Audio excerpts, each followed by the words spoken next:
I'm fine. How you doing?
Today is Thursday, January 6, 2022, coming up on Roland Martin Unfiltered, streaming live on the Black Star Network. 1 year ago, thousands of mostly white domestic terrorists swarmed the U.S. Capitol in order to stop the presidential vote certification, all led by Donald Trump and his band of thugs. We will hear from President Joe Biden as he laid out the case against Trump and those who tried to stop democracy. We'll also hear from Vice President Kamala Harris, who spoke in addition to others on Capitol Hill. Live on the show, we'll talk with Congresswoman Maxine Waters, one of the folks who was targeted by those domestic terrorists a year ago. We'll also talk with Virginia Congressman Bobby Scott and also retired Army Lieutenant General Russel Honore about the ongoing lack of accountability regarding what happened on that day.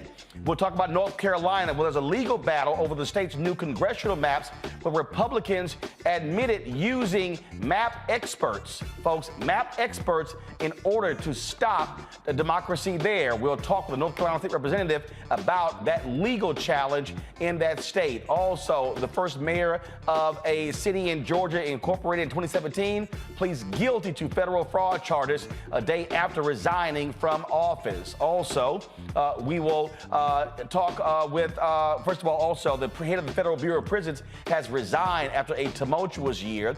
We'll also, folks, talk with Iyanla Vanzant on today's show. And for the first time, we will be revealing to you our new studios, Roland Martin Unfiltered and the Black Star Network. Trust me, you don't want to miss that. It is fantastic.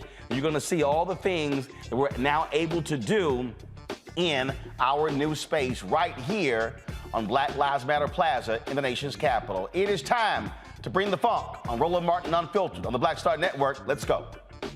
He's got it. Whatever the miss, he's on it. Whatever it is, he's got the scoop, the fact, the find. And when it breaks, he's right on time and it's rolling. Best believe he's knowing. Putting it down from sports to news to politics. With entertainment just for kicks, he's rolling. It's on go, roll, roll, y'all. It's Roland Martin, yeah. Rolling with Roland now. He's funk, he's fresh, he's real, the best, you know he's Roland Martin now.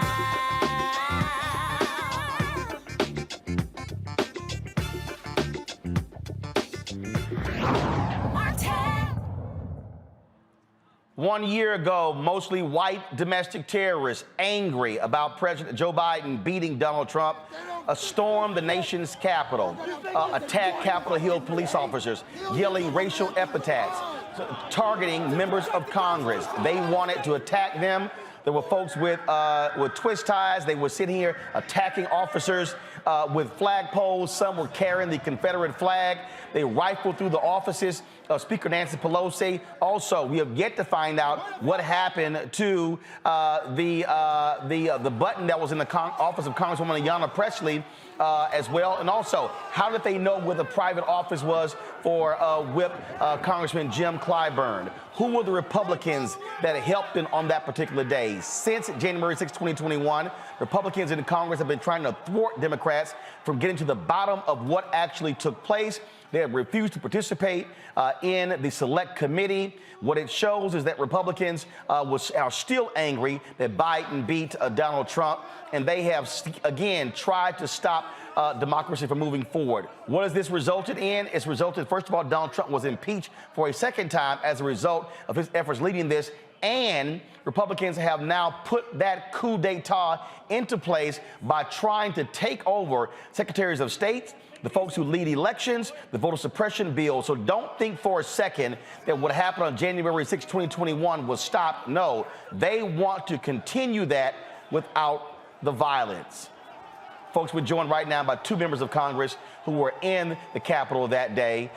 It was, again, a day that we will always remember. We're joined right now by Congresswoman Maxine Waters of California, Congressman Bobby Scott of Virginia. Glad to have both of you. Congresswoman Waters, I want to start with you. Just share with our audience how you felt on that day. What was going through your mind as this thing was unfolding? Congresswoman Waters? Oh, yes. Thank you very much for having me on today. This is an important day. 1 year from the day that the insurrection took place on our Capitol. And our Capitol was invaded by, these domestic terrorists, of course, all supported by and inspired by the former President of the United States, Donald Trump. And so I was there that day, bombarded in my office. I had been in the gallery watching the votes come in, the electoral count being done. And after a short period of time, when I recognized what the Republicans were doing, trying to oppose the electoral votes, I walked back to my office over in the Raven House office building. By the time I got back, the television had been turned on, and all of a sudden I'm watching these anarchists basically invade the Capitol. And I was shocked, I was stunned, I was surprised, and I realized if they had caught me walking back from that gallery to my office, they would have killed me because these right-wing domestic terrorists hate me. They raise a lot of money against me. They troll me, and they do everything that they can to threaten me and to quiet me and to make me shut up about what I think about them and the way that I criticize them. But I was really shocked because it had only been a couple of days before that I'd spent about an hour on the telephone with the chief of police of the Capitol chief. And I said to him, please don't let them, get, up near the Capitol. Don't let them get on the plaza. I also said to him, can you block off up at the top of the hill where our offices are so that they can't get on there? I also said to him, are you aware that the Proud Boys are in town, and they have already making some disturbances in Washington, D.C., and I suspect that the other domestic terrorists are here, and we've got to make sure that you protect the Capitol and that, John Kennedy and Martin Luther King were killed from a high. And so I want you to make sure that you protect the Capitol and you do not allow them to get on top of the building and basically maybe shoot from the top of the building. And he assured me that they can't get on top of the Capitol. What are you talking about? And yes, I'm going to have the plaza barricaded. And no, we cannot, block off the top of the hill and the street because they have rights, First Amendment rights, et cetera, et cetera. And I said, well, they're dangerous. And we may have some people who come to oppose them, and there may be guns all over the place. Well, that's not going to happen. We have people stationed. We're watching everywhere, and we're not going to allow any guns to be used or to be displayed in any shape, form, or fashion. So when I saw this, I picked up the phone and I called him, and I said, I cannot believe what I'm seeing. I am so disappointed. You assured me that you had a handle on this and that you were not going to let them on the plaza. And you told me there was no way they could get on top of the Capitol. And you refused to block off the top of the hill so that members could be protected. What the hell is going on here? How did you let this happen? And all he said to me was, oh, we're doing the best that we can.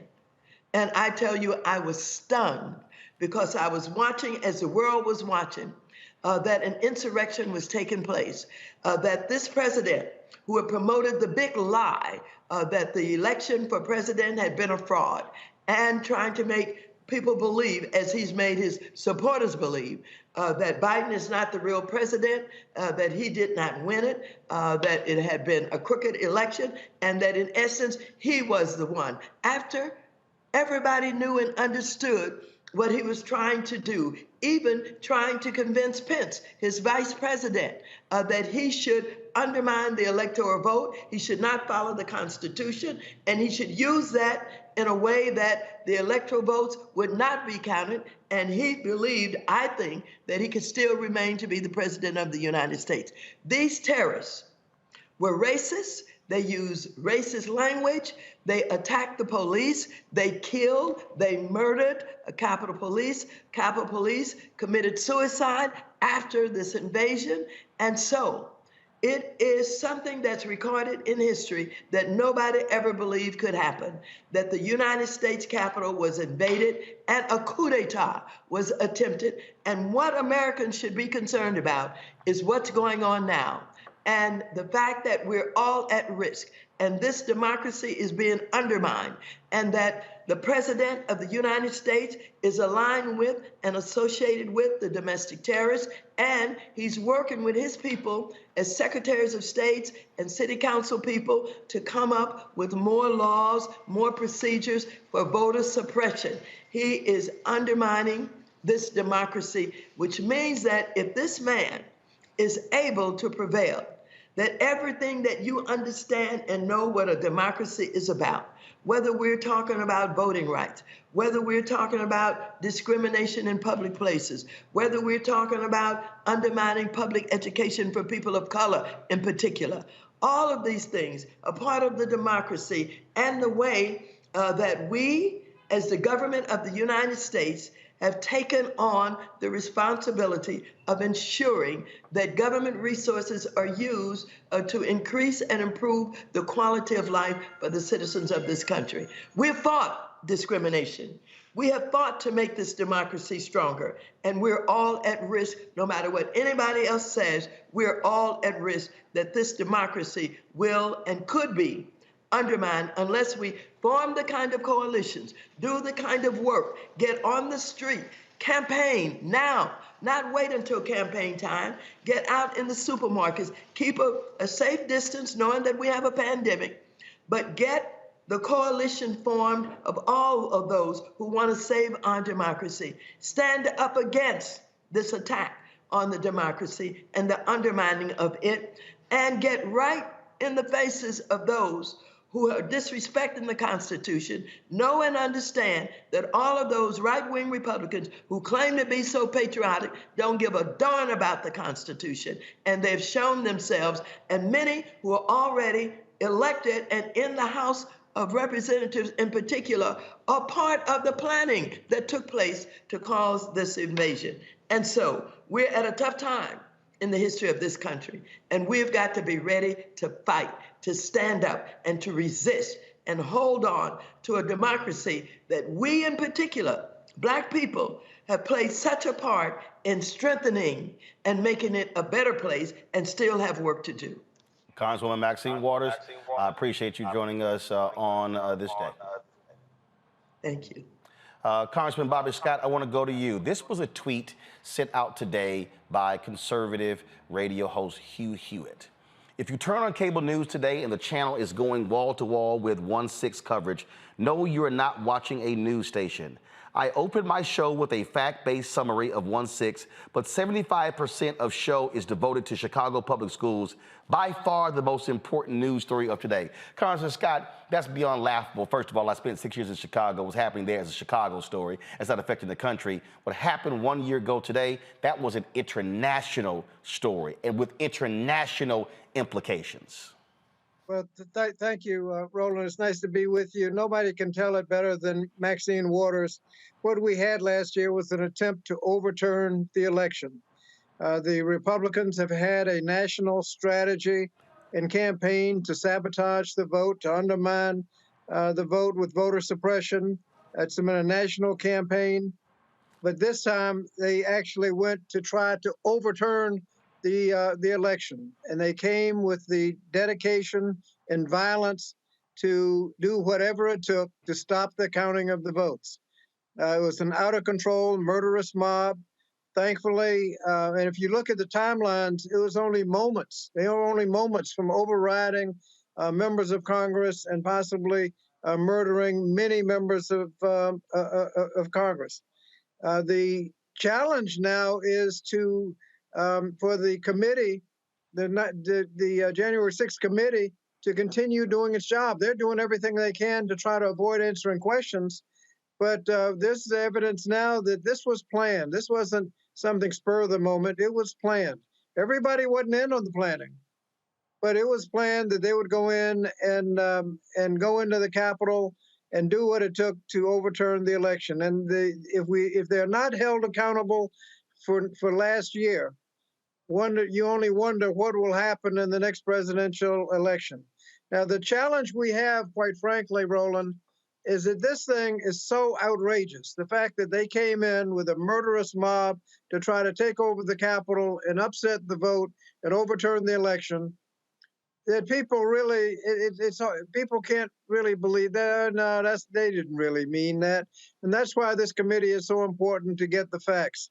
We need to make sure people are being held accountable. You have people that are on video assaulting police officers with deadly weapons, flagpoles, fire extinguishers, everything else, and getting 6-month sentences. I can't imagine in any other setting a murderous mob attacking the police and getting those kinds of sentences. Now, it may be that they're getting light sentences now with a promise to cooperate so they can find out who else is involved. But we've got to make sure that we take this seriously, because if it is not taken seriously, obviously those involved in this attempt to overthrow the election will be right there next year. If we win again, they're going to be right there trying to overturn the election with a murderous mob.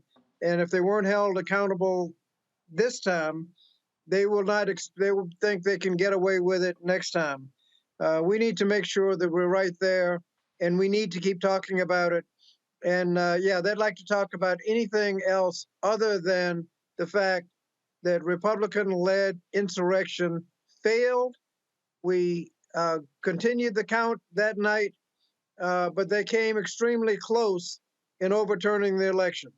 As Maxine pointed out, all over the states, they're setting up little strategies where they're installing people as secretaries of state, people that will do what Trump asked them to do. People have heard the phone call where he called the Secretary of State in Georgia. Can you find me 18,000 votes? He said no. Well, suppose it said, okay, we'll start looking. There was this in Michigan, a vote was taken, and they voted not to include the Detroit votes in the Michigan returns. They changed their mind the next day and said, okay, we'll include Detroit. And they sent the results. And the next, shortly thereafter, they said, well, no, we're going to change our mind back. We're not going to include them. And they were told, no, it's too late. We've already sent in the results. You can't change your mind back. Suppose they hadn't changed their mind. Suppose Pence had actually gone and reported results other than what the results actually were. What would we, you just don't know. And they're going out of their way to install people that will do what they're told, not do the right thing. And our democracy is at risk because these people are not above stealing the election. They've got this big lie thing going where they've got 10% of the public thinking that use of violence to overturn the election is justified. A majority of the Republicans believe that the election was stolen. So when Republicans vote to overturn the election, their representatives may be rewarded. So we need to make sure that the truth gets out. The January 6th Commission does its job, makes the report so we know exactly who was involved, including members, possibly members of Congress, to let this thing happen and make sure it doesn't happen again. Retired Lieutenant General Russel Honore. A year ago, I was in Atlanta. It was the day after Raphael Warnock and John Ossoff beat back Republicans to win those 2 Senate seats. I was in a restaurant and where the Warnock campaign was having a lunch for staff, and this thing was unfolding on television. I stood there, my arms folded, and I was smiling. Somebody said, "Why are you smiling?" I said, because now America gets to see what we have been saying was going to happen. I said, we have been warning folks about this, warning folks about these white domestic terrorists. And people kept saying, y'all just making that stuff up. No, so we saw exactly what they had been planning. You were called in by the Speaker, Nancy Pelosi, to participate in examination of security on that particular day. Surely, as someone who put that uniform on to fight to preserve freedom in America, it had to be sickening to watch what was unfolding and watch the fact the National Guard was not called. And then the craziness at the Pentagon. And now we hear, well, who didn't call, who was supposed to call, who gave the order. And now we hear from one of the Trump's folks that he was sitting at the dining table in the White House, reveling in what was unfolding. Absolutely. It was a sad day in America, and government didn't work that day because they allowed the mob to attack the Capitol. That should not have happened. The good news is the D.C. police came to support the Capitol Police, and they were able to hold the mob back. Had that not happened, we could have lost our democracy a year ago today. And when we talk about that security, I mean, it is stunning to remember with Black Lives Matter, when they were protesting, you had this seawall of folks in military gear protecting the Capitol. We knew the Proud Boys were coming. We knew the Boogaloo Boys were coming. We knew what was coming, but you had Republicans in leadership who said, oh, no, everything is going to be fine. And then, of course, we saw what happened where they were storming through barricades and attacking cops. All of these so-called Blue Lives Matter folks. Absolutely. I think the whole operation of the White House was complicit, and it enjoined some people in the government who knew and did not speak up. And I think the 1-6 Commission is getting after that.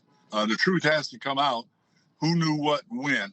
Obviously, the president knew, and his horsemen who were around him who planned this and resourced this mob on the Capitol.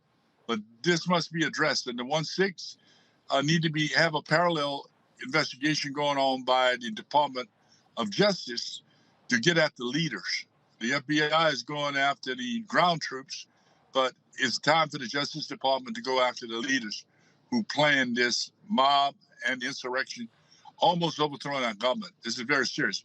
The recommendations we made for the House, which was turned into a resolution in the supplemental and went over to the Senate, had $2.9 billion worth of improvements, to include hiring more police. When it got to the Senate, Senator Leahy said, no, we want you to do better management. We don't think you need more police. We'll talk about the hardening of the Capitol. We'll talk about that later. It wasn't funded. So the Capitol is not hardened. We don't have the additional police we need, and we don't have all the surveillance we need. We did get one of our recommendations passed, which allowed the Capitol Police Chief to go directly to the Secretary of Defense and request the National Guard not have to go through the Army. And the president signed that into law last week.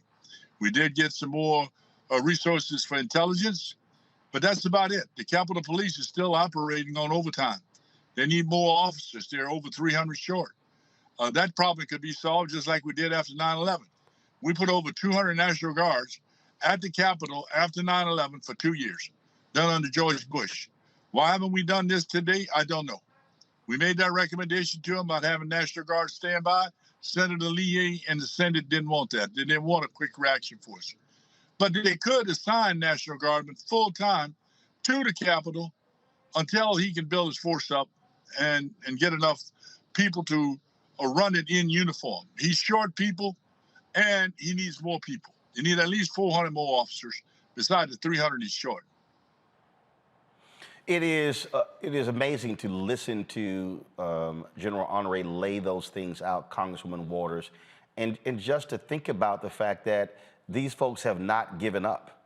Again, there are more than 100 people right now who are running for office who were in that crowd, who were on the mall that day. They are trying to take over the election boards as well. Steve Bannon has openly said, we are going to take over the entire election apparatus to put our people in power. Yes, Roland, and people had better understand that this democracy is certainly at risk. It's not over. They are working every day to do exactly what you have described in taking over elections systems with secretaries of state and local elected officials. And they intend to use their power to suppress the vote in an effort to perhaps get this president elected in any way that they possibly can. But more than that, this president has emboldened and strengthened the domestic terrorists. The Proud Boys have not gone away. They're still recruiting. I want you to know that the Oath Keepers are organizing and confronting elected officials in various governments all over this country. The KKK is still around. They were involved 1 year ago on the Capitol. And of course, these domestic terrorists are stronger than they have ever been.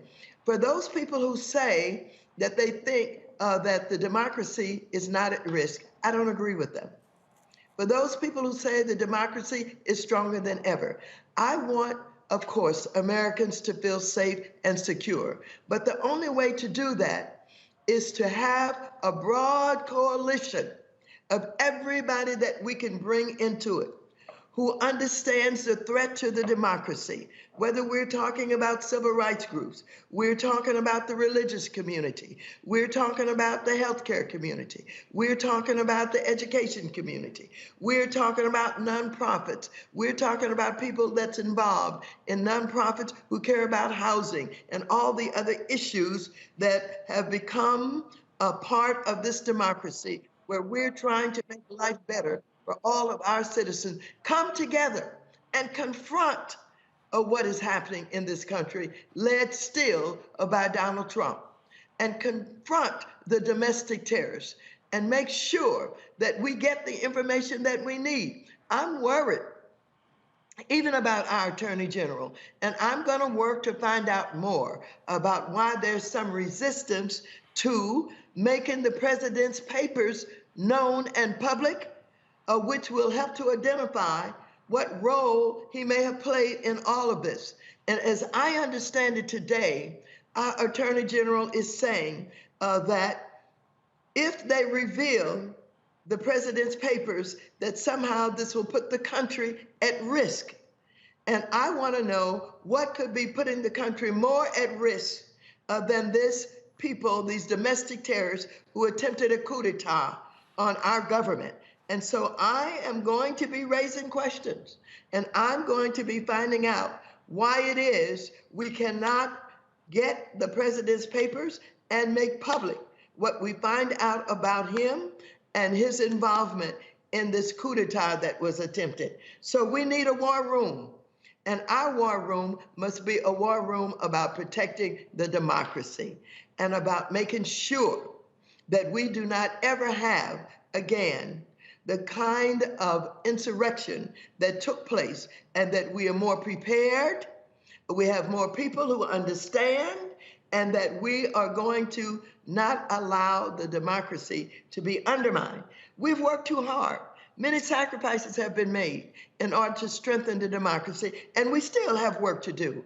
And so we cannot afford to have it taken over and destroyed with the leadership of a former egotistical, maybe crazy man who served as the president of the United States of America, who wants to control and run and dictate, and who admires Putin in Russia and Kim Jong-un in North Korea. He wants to have that kind of power. I'm convinced of that. And before I close off with this statement, I think I tried to warn America when I started early on to talk about his impeachment, after he defined himself in his own primary, where he talked about attacking women, where he lied, where he attacked the wives of his colleagues who were running in that primary, where we found out that he and his father had discriminated against minorities and blacks in particular, who tried to rent and lease some of their properties, where we understood that he had a fake school, where he had taken money from young people who were hopeful that they were going to learn how to be developers. When we learned they had cheated contractors and subcontractors and on and on and on, had abused the nonprofit foundation that he had created where he was using it like it was his own purse. We knew all of these things. And why did we think somehow he was going to change? The man defined himself.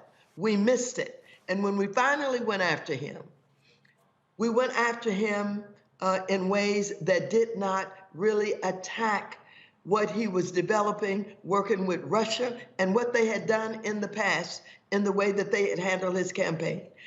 We talked about, what had happened with the Ukraine. A lot of people didn't even understand that.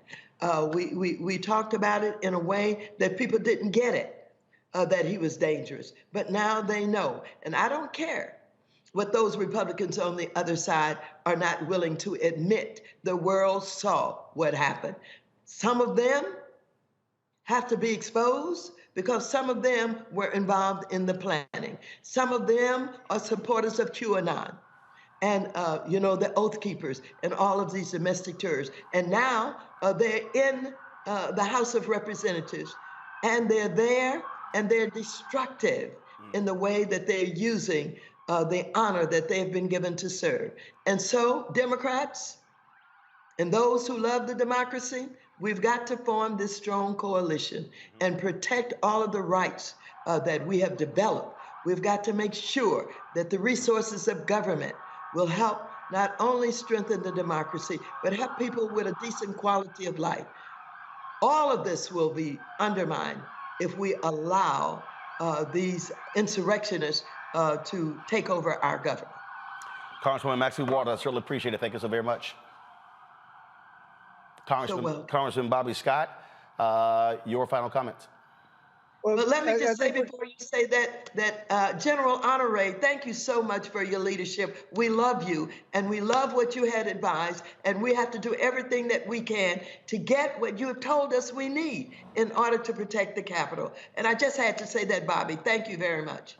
No problem, because we did pass all of his recommendations in the House because they're so important. Roland, I think that the thing that we need to focus on is how we can avoid this thing happening again. One of the challenges we have is that people are not above just lying. They call it a big lie. Right. And it doesn't slow people up. They keep telling it. They keep telling it. And to the extent that we're not basing our decisions on facts, we're going to have problems. When you can dismiss the facts as fake news and people start going along with it, we have problems. We have to be very careful who we elect in these next elections, because if we put the wrong people in office, they will do the bidding of Donald Trump and destroy our democracy. You heard him on tape telling the Secretary of State in Georgia to find him 18,000 votes. We have similar conversations apparently made all over the country. And if you have installed people who will do what he says, we know he was badgering Vice President Pence to defy to overturn the election. They are in a campaign now to install people in these important positions. And when he promotes a lie, it makes it possible because 2/3 of the Republicans, according to polls, believe the lie. So when their legislators actually vote to overturn the election, they will not be punished politically because the majority of their party supports that position. We need to make sure that we don't put people in a position that they will be able to overturn the election. And remember that 2/3 of the Republicans in Congress voted to overturn the election after the insurrection was quelled, and we went back to work. After that, 2/3 of the Republicans in the House voted to overturn the election. And so when they moved the decision-making process from the localities counting the votes to a situation where the state legislature can decide on a party line vote who won the election, you have set up a situation where they can just overturn the election. Now, people don't believe that legislators would actually do that, But just remember that 2/3 of the Republicans voted to overturn the election, and we have to make sure that we elect people in this upcoming midterm election that will not go along with such dangerous attacks on democracy. Congressman Bobby Scott, we appreciate it. Thanks a lot. General Honore, your final comments here. There were several generals who have warned us that, look, don't act as if this nation is not in peril with 2024. Trump has made it clear he's going to run, and his people are hell-bent on putting him back in the White House. If that man has commander-in-chief authority, God save all of us. Well, absolutely. That scenario of a potential coup in 2024 is a potential scenario. And we need to get government to do, and the government, the parts of the government, our FBI, Secret Service, and Department of Homeland Security, and the Department of Defense to do their darn job. This should have never happened. And that has to be fixed. And they need to be held accountable, those agencies.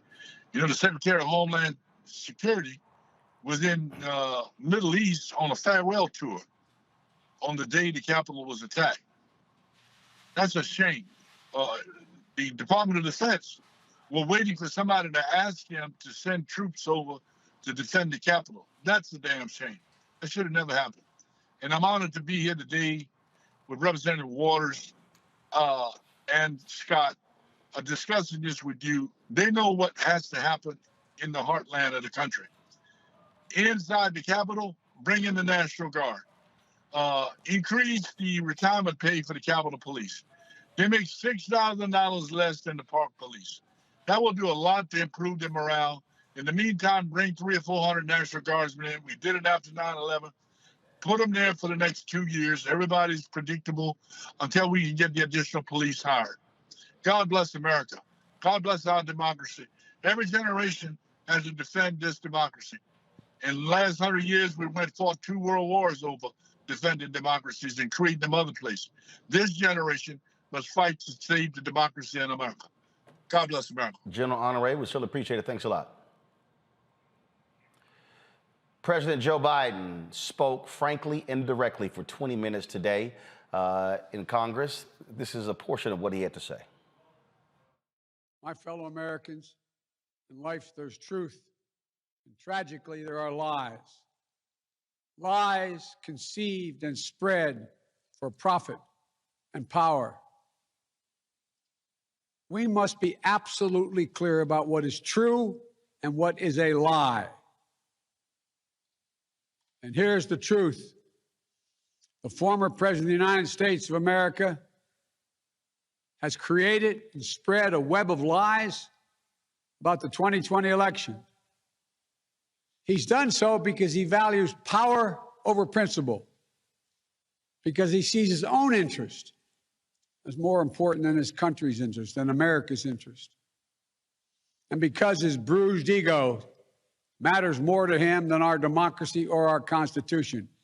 He can't accept he lost, even though that's what 93 United States senators, his own attorney general, his own vice president, governors and state officials in every battleground state have all said he lost. That's what 81 million of you did as you voted for a new way forward.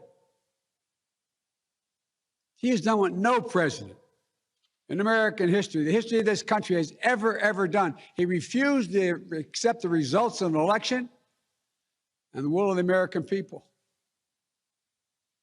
While some courageous men and women in the Republican Party are standing against it, trying to uphold the principle of that party, too many others are transforming that party into something else. They seem no longer to want to be the party of Lincoln, Eisenhower, Reagan, the Bushes. But whatever my other disagreements are with Republicans who support the rule of law and not the rule of a single man, I will always seek to work together with them to find shared solutions where possible. Because if we have a shared belief in democracy, then anything is possible, anything. And so at this moment, we must decide, what kind of nation are we going to be? Are we going to be a nation that accepts political violence as a norm? Are we going to be a nation where we allow partisan election officials to overturn the legally expressed will of the people? Vice President Kamala Harris also spoke today to Congress and the country. Certain dates echo throughout history, including dates that instantly remind all who have lived through them where they were and what they were doing when our democracy came under assault. Dates that occupy not only a place on our calendars, but a place in our collective memory. December 7th, 1941, September 11th, 2001, and January 6th, 2021. On that day, I was not only Vice President-elect, I was also a United States Senator. And I was here at the Capitol that morning at a classified hearing with fellow members of the Senate Intelligence Committee. Hours later, the gates of the Capitol were breached. I had left, but my thoughts immediately turned not only to my colleagues, but to my staff, who had been forced to seek refuge in our office, converting filing cabinets into barricades. What the extremists who roamed these halls targeted was not only the lives of elected leaders. What they sought to degrade and destroy was not only a building, hallowed as it is. What they were assaulting were the institutions, the values, the ideals that generations of Americans have marched, picketed, and shed blood to establish and defend. On January 6th, we all saw what our nation would look like if the forces who seek to dismantle our democracy are successful. The lawlessness, the violence, the chaos. What was at stake then and now is the right to have our future decided the way the Constitution prescribes it, by we, the people.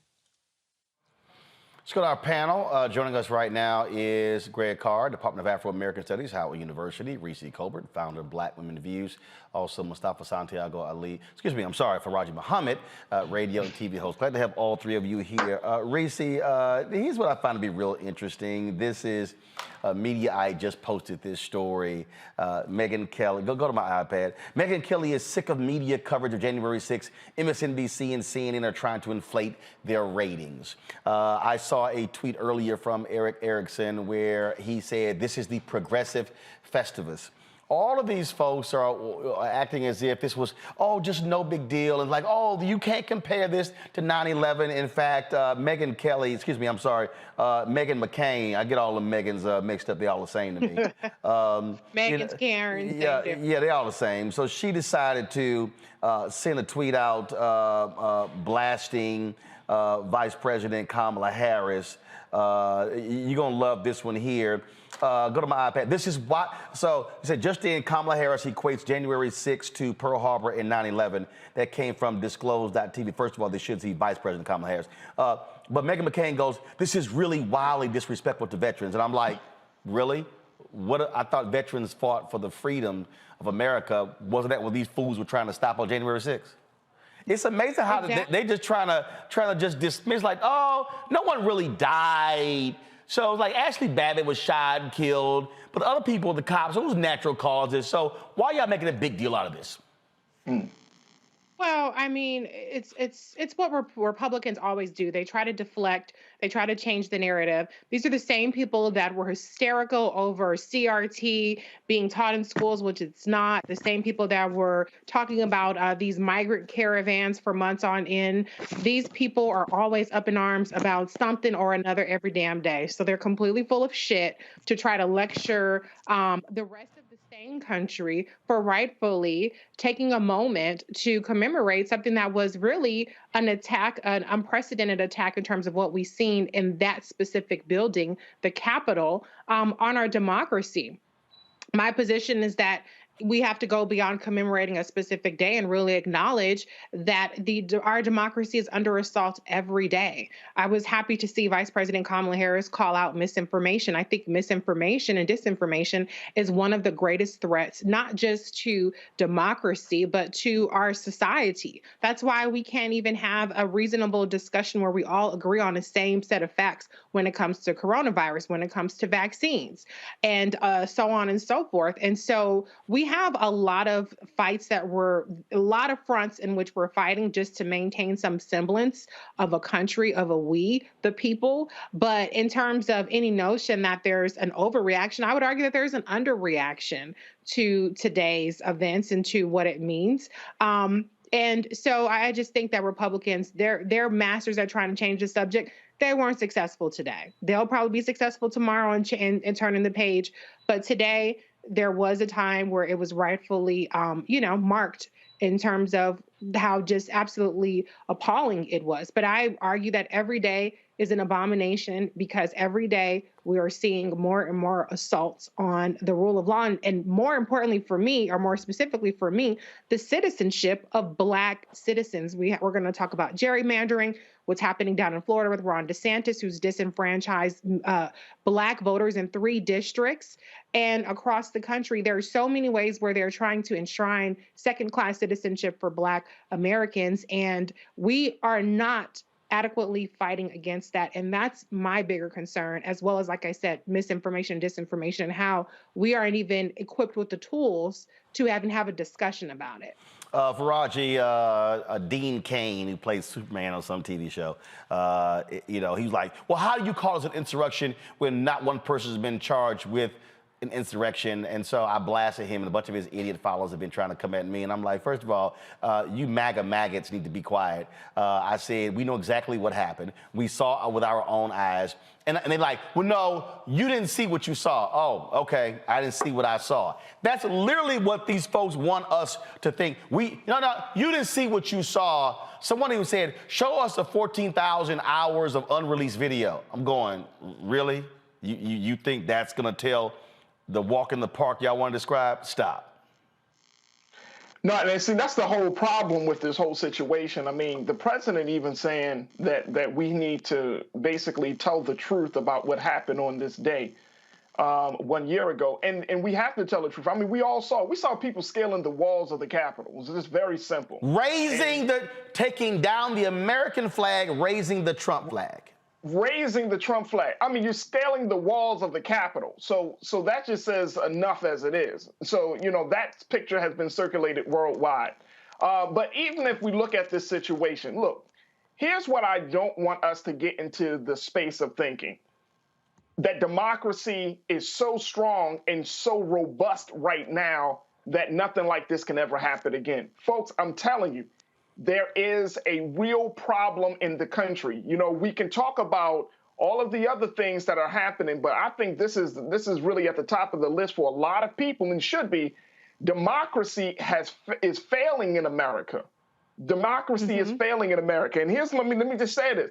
There was the Center for Systemic Peace's polity data set, which is the same data that the CIA task force uses to measure or predict instability and violence. And they found that here in America, the score, which is normally at a +10, by the end of the presidency of Donald Trump, the U.S. score has fallen to a 5, making the country a partial democracy for the first time since 1800. This is what the Washington Post reported.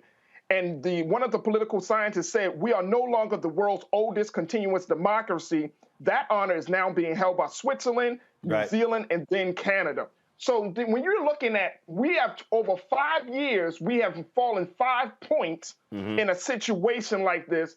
It just goes to show you, this is not a democracy. This is a fall. This is a huge fall in this country. And if we truly believe that this is going to just be swept under the rug, we're going to be well mistaken. Greg, in a moment, we're going to talk with some folks out of North Carolina about a lawsuit there over gerrymandering. And the reality is this here, and we have been talking about this a lot on this show, and I said largely white domestic terrorists for a reason. Let me remind people who Donald Trump targeted after 2020. He would mention Detroit, Philadelphia, Atlanta, Milwaukee. The partial recount Republicans paid for in Wisconsin focused on Milwaukee. They were talking about black people. Greg? Absolutely. Well, I mean, let's be clear. The elections of 2022 and 2024 have been rigged. That's in the bank now.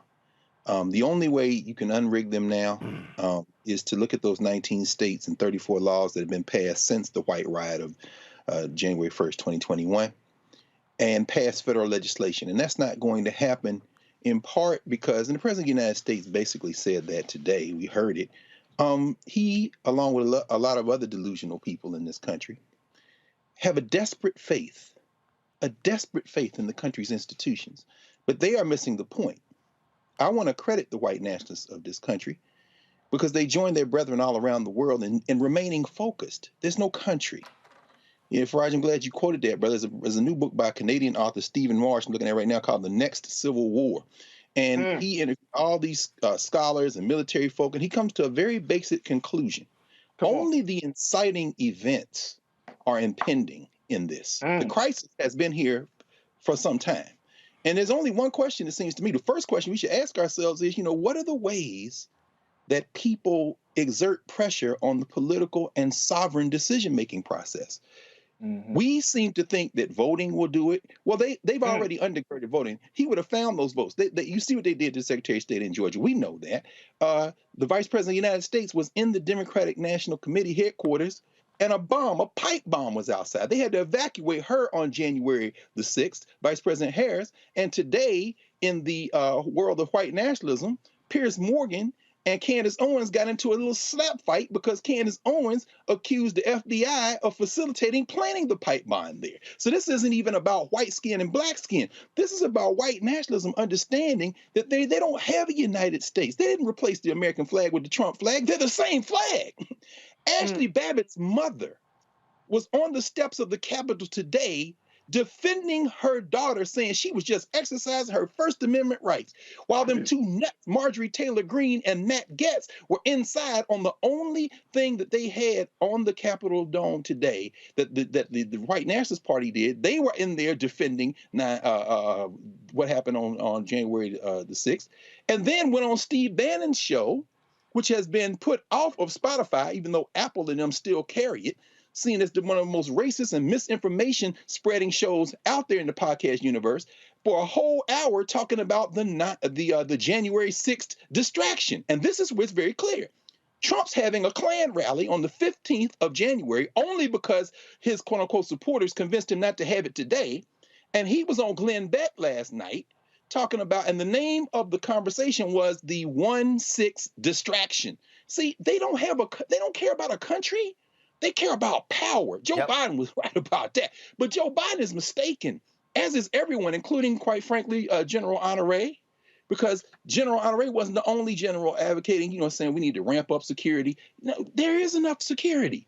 The Washington Post had a front page article yesterday says 650,000 separate posts saying everything. We should kill people. When we take over, we're going to hang the traitors. Were posted between Election Day 2020 and January 6th. My friend Bill Lamar down there at Montgomery, at Metropolitan AME. Remember when the Proud Boys tore down the Black Lives Matter sign on the 12th of December? And then Kristen Clark and them, when they went into the Lawyers Committee, filed a lawsuit against it. Everybody knew they were coming. There's enough enough police. This ain't about doubling up security. This is about the fact that this country will never grapple with white violence, because white violence is the definition of the United States of America. If you're going to push it back against that, you have to face the fact that state-borne violence is at the heart of this project. I only say one other thing right now initially, and that is that on Fox, they were talking about Chicago public schools. On all the other places, Hugh Hewitt, that string-lipped Skeletor, who people were calling with Charlie, whatever his name is, voices of reason in the Republican Party. No, they're white nationalists. Do y'all understand that all they want is power? So there's no talking to them. Why are you talking to those people? And the Democrats missed their moment. The moment was January the 7th. They should have broke the back of these white nationalists. You don't give them a chance to get up off the mat. Hell no. Come on, Doc. Dick Cheney was in the Capitol Rotunda today with his daughter walking around like he got some damn respectability. When they blew up the World Trade Center, within 3 weeks, they were bombing Afghanistan. You seized the moment to execute your game plan. They had those plans for years, but this was our moment. In the wake of that insurrection, every last one of them white boys should have been arrested, and you got sitting members of Congress ignoring subpoenas, and what are they doing? Well, we're going to let the process work. We're going to let it. I'm sorry, Congresswoman Waters. I'm sorry, sis. The reason they're not giving you those national security documents because it is national security. Don't you know that General Miley called the general of the People's Liberation Army in China in October, late October, and then again on the 8th of January to assure him that the United States wasn't going to attack China? Because if you read Bob Woodward's book, Fear, him and Costas, they say that Trump was going to trigger a damn war with China to stay in office. We need to stop playing like we're not paying attention. There is no United States of America, and we will be the ones to take the L if we don't start paying attention. If you watch this show or my TV One show, News One Now, Washington Watch, going back to 2009, you will know that one of the places that has been ground zero for what we are experiencing is North Carolina. You remember, we're talking about a state where they, because of a lot of hard work, massive turnout in 2008. Senator Barack Obama wins that state by 14,100 votes. Republicans then begin to change the law, saying, oh, not again. Remember, it was a federal panel of judges that said that was a laser-like targeting of black voters. Well, check this out. In November, Democratic State Representative Marsha Murray asked the GOP leader, who was leading their gerrymandering effort, Representative Dustin Hall, if he had used any outside materials to help draw the maps. He said, absolutely not. Well, yesterday, in court, on the stand, because he didn't want to commit perjury, he went, I did. But he denied relying on the maps too much, calling them non-consequential. North Carolina State Representative Amber Baker joins me now from Winston-Salem. Glad to have you on the show. So here's what I find to be real interesting. They say, sorry, was no big deal. Really? So why were you hiding it? Yeah, so thank you for having me on the show, Roland. And I've been a longtime supporter.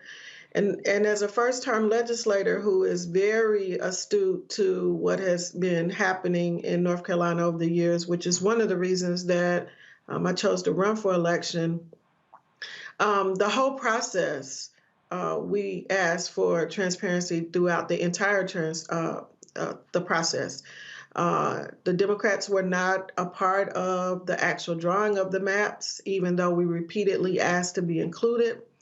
And then once the maps were presented, we did. We challenged, we pushed back, and the response that we repeatedly received was, this is the most transparent process ever used to draw the maps, and these maps are really good maps.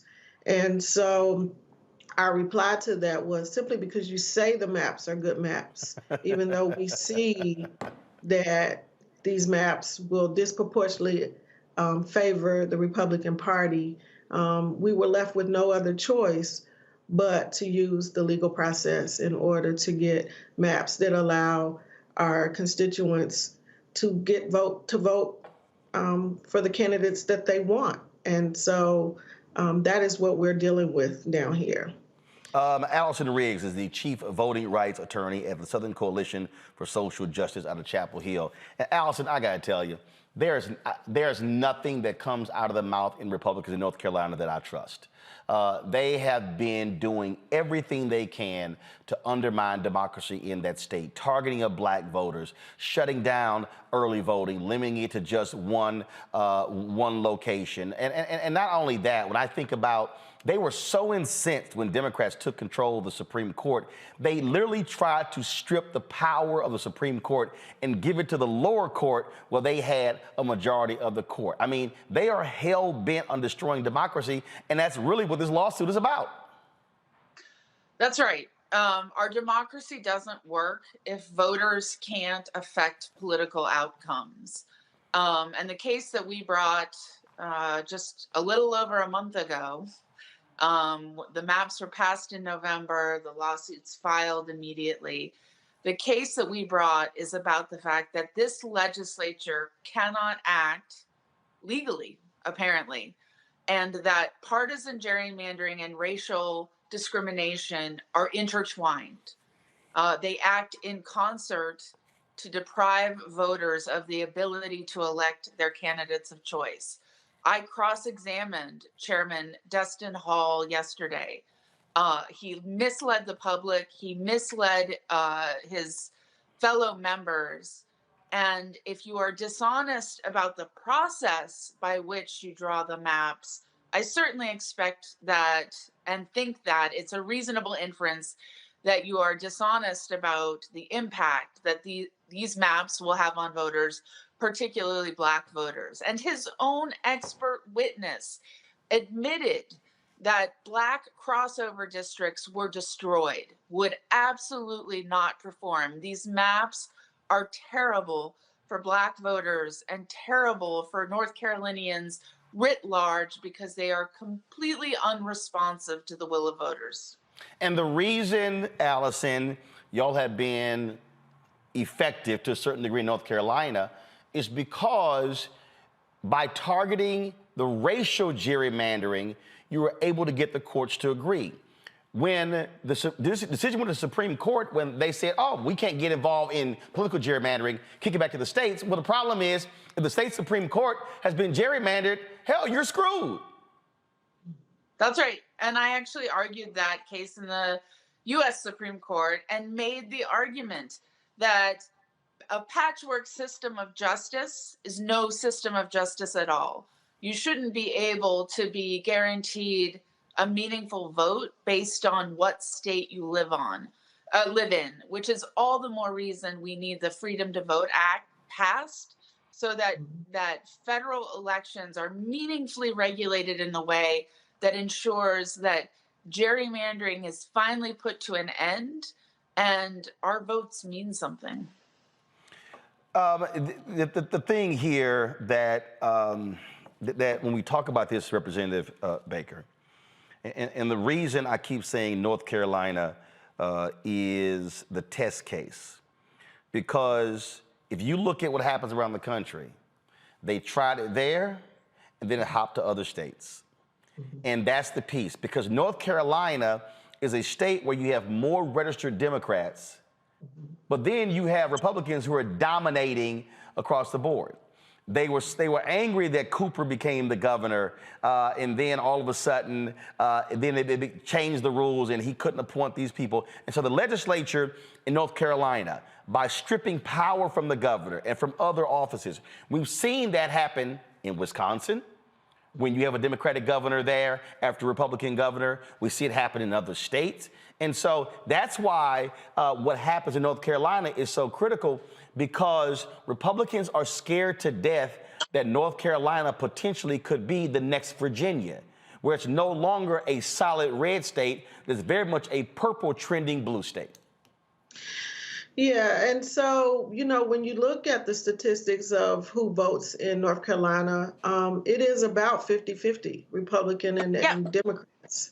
And so we are a purple state in a sense that we elected a Democratic governor and a majority Republican House and Senate.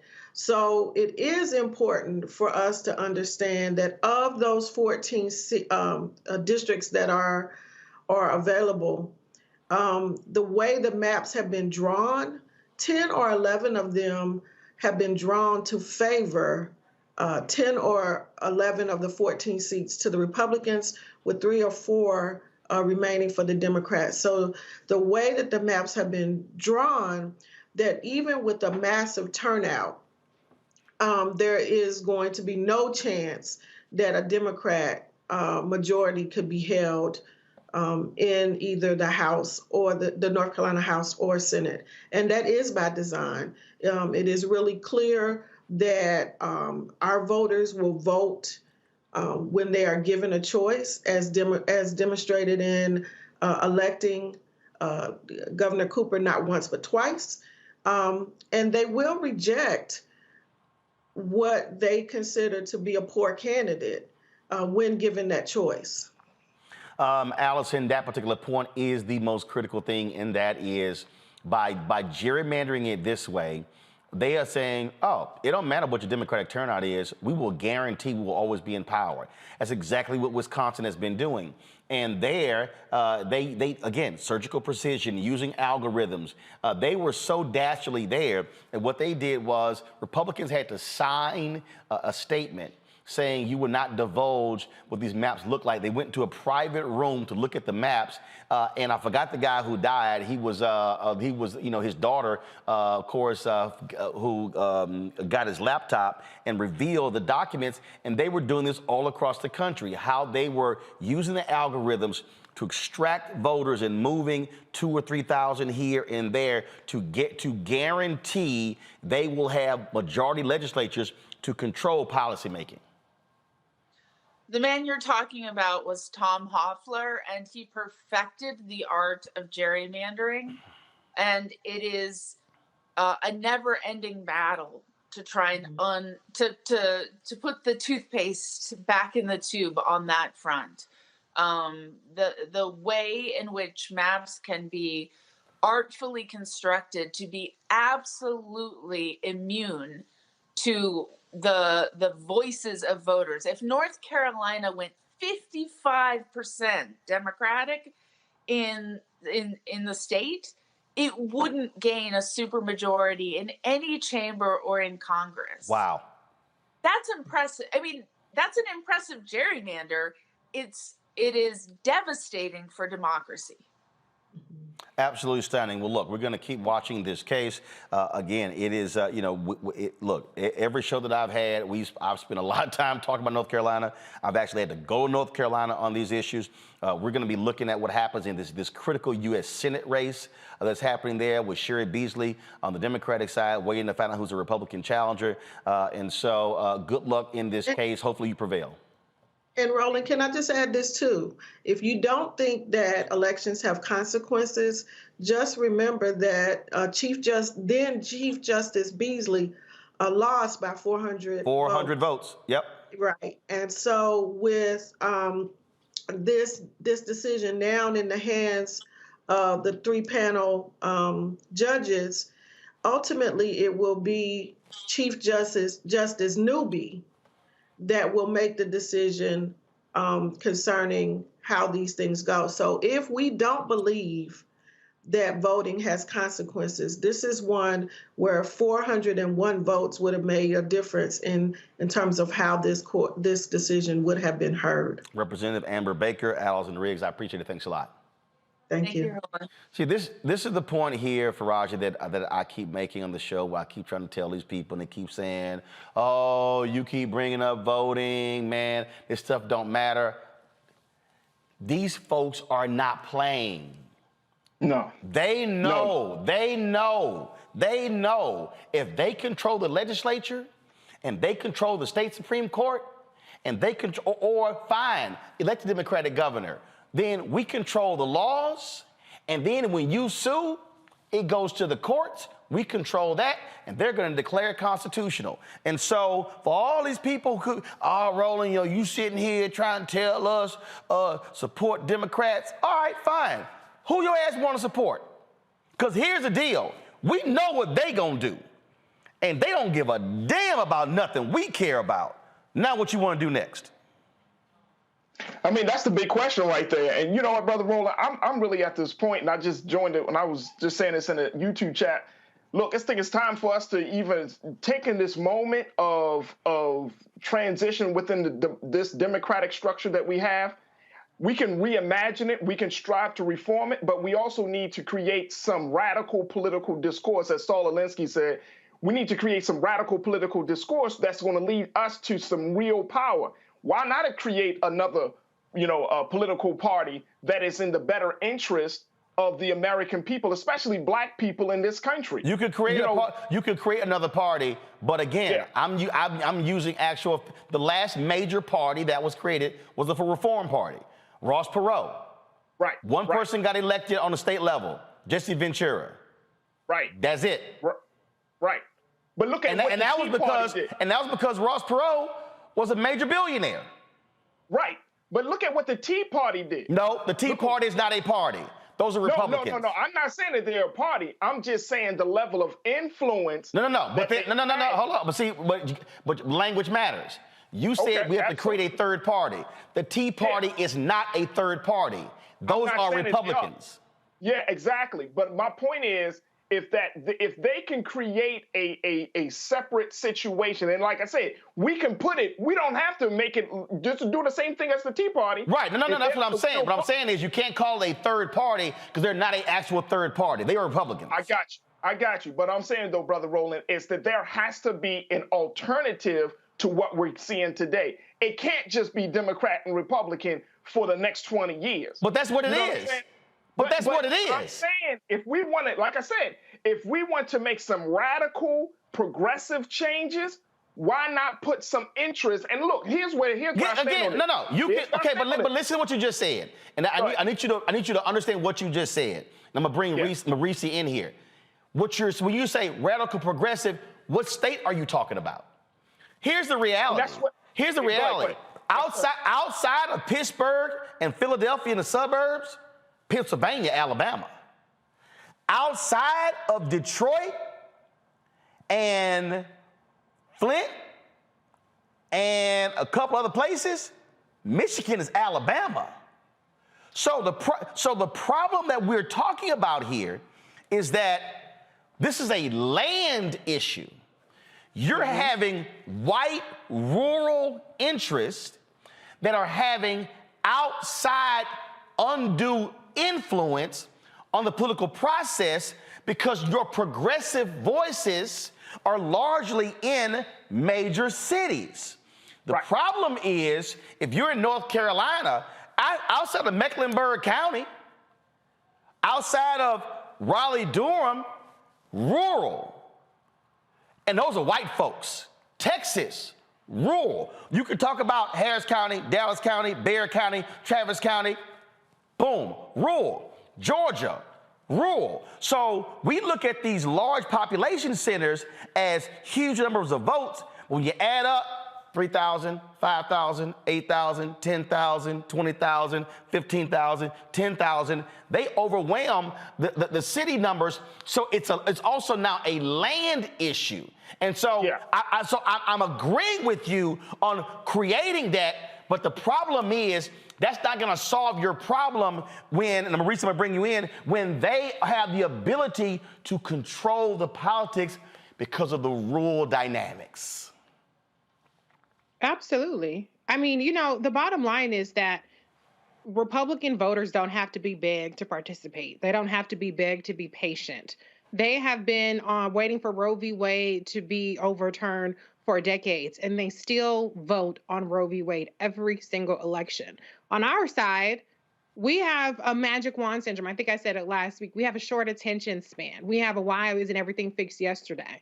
When people talk about progressive, what is progressive exactly? Because what I see, what people define as progressive is saying cancel student debt and Medicare for all, and that's the extent of their interest. But when you actually talk about things like environmental justice and economic justice, stop all that race shit. Stop all that identity politics bullshit that y'all talking about. We need to focus on student loan forgiveness, and we need to focus on Medicare for all. And so Where we continue to fall short is that we don't play the long game. We don't unite around a cause. We don't even know what the hell what the cause is to begin with, because they're very different ideas, which is fine. It's fine to have different ideas, but we constantly have to beg. I'm tired of I'm mentally preparing myself to do it, but we have to beg and beg and beg and beg and plead and offer a buffet of reasons Right. to vote for the one party that at least is okay, if not, encourages the fact that we're full citizens. So That's where we're falling short. So Greg, I'll pull Greg in here, and I'm gonna give you a perfect example. It's a perfect example. Texas. There are 31 state senators in Texas. That's it. 31. 2 are black. Boris Miles in Houston, Royce West in Dallas. That's it. 31.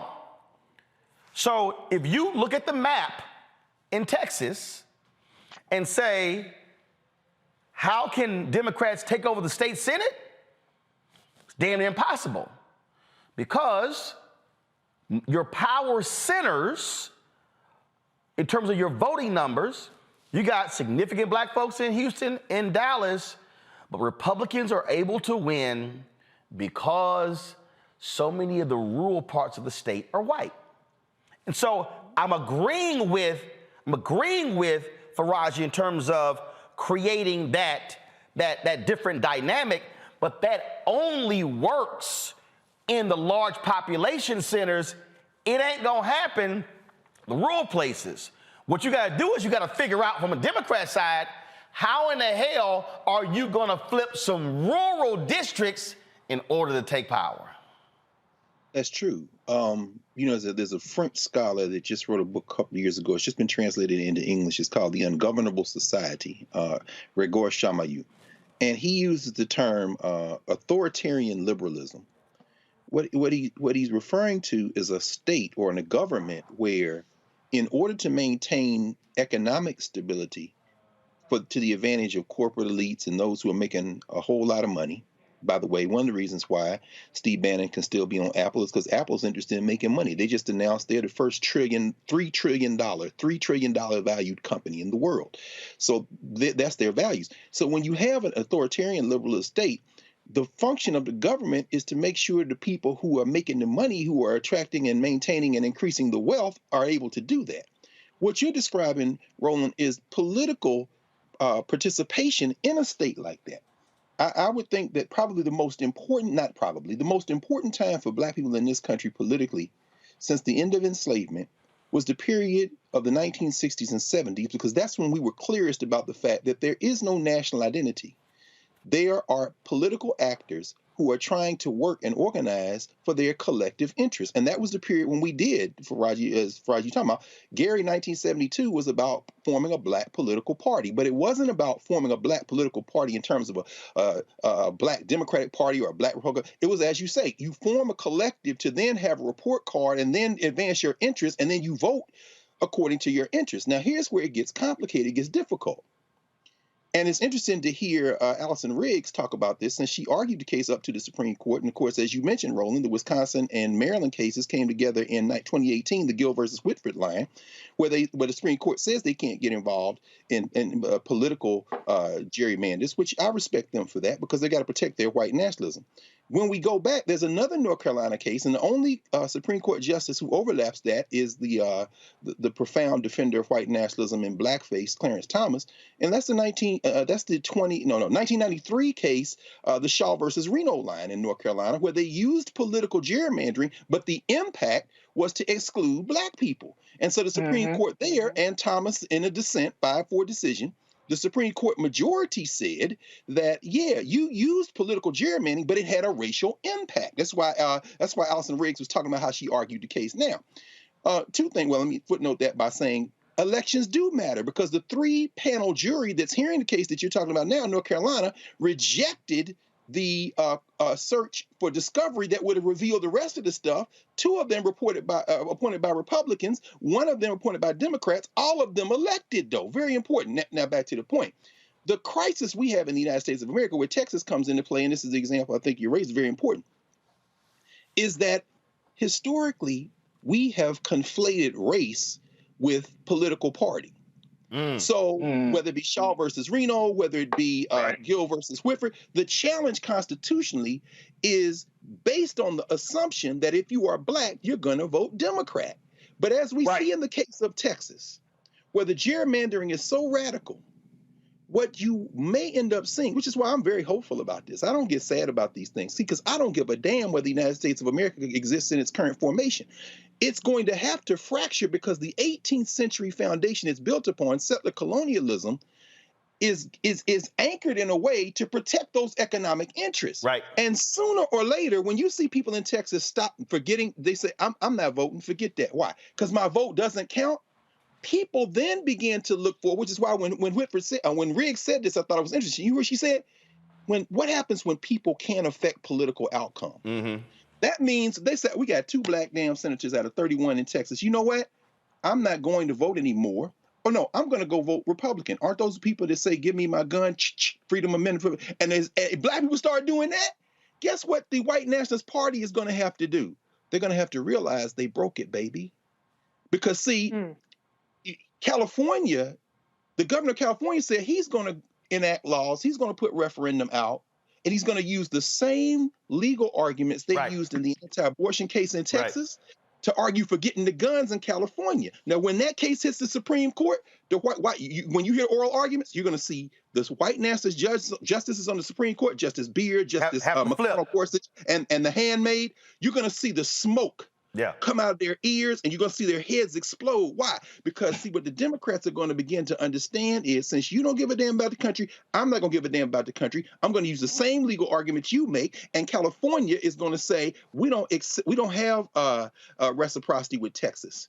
And New York State is going to say, we don't have reciprocity with Mississippi. But there's too many black people in Mississippi, which means in Mississippi, then you see black people say, well, since you don't like the Democrats, we're all going to vote Republican, and we're going to have black Republicans that are Second Amendment. And if you bring your white ass into Jackson, we're going to light you up like a Christmas tree. Hey, First Amendment. Hey, Second Amendment. This is where we are headed. People, we got to understand, as Reese said, the long game in this does not depend on the United States remaining an entity. They are going to keep it together as long as they can run it. So if they don't think they can run it, they will destroy it.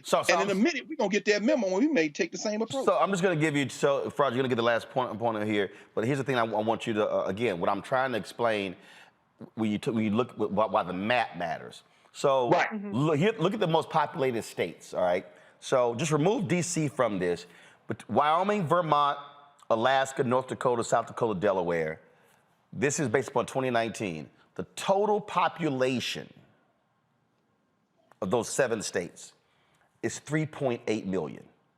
That's the total population of those 7 states. Those 7 states have 14 United States senators.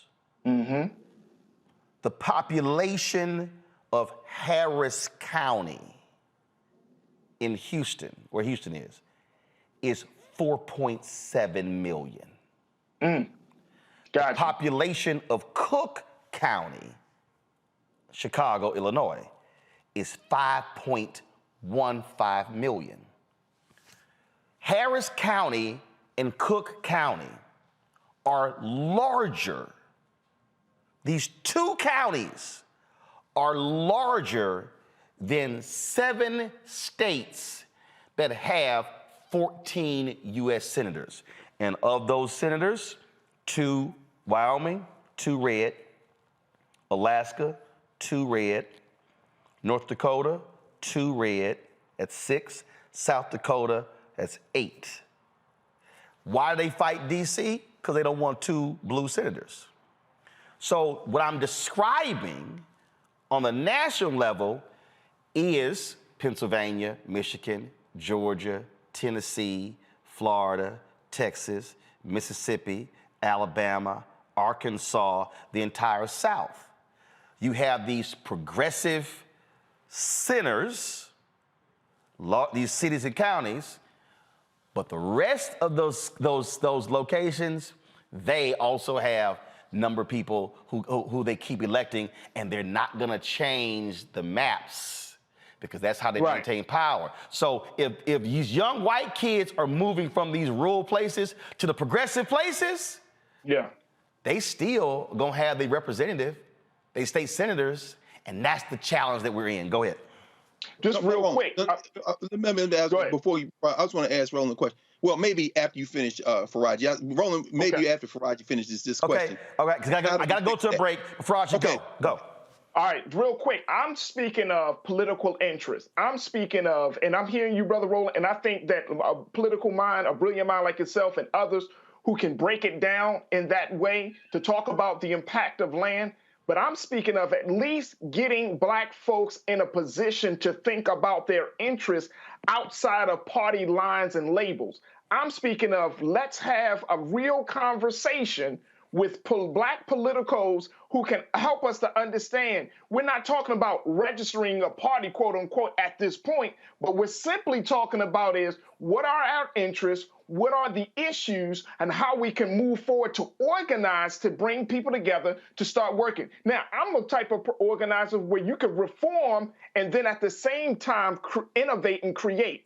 We can reform, we can work to continue to reform this current system, but who's stopping us to innovate in creating an alternative political reality for Black people in this country? This is the fall of America that we're seeing with this democracy.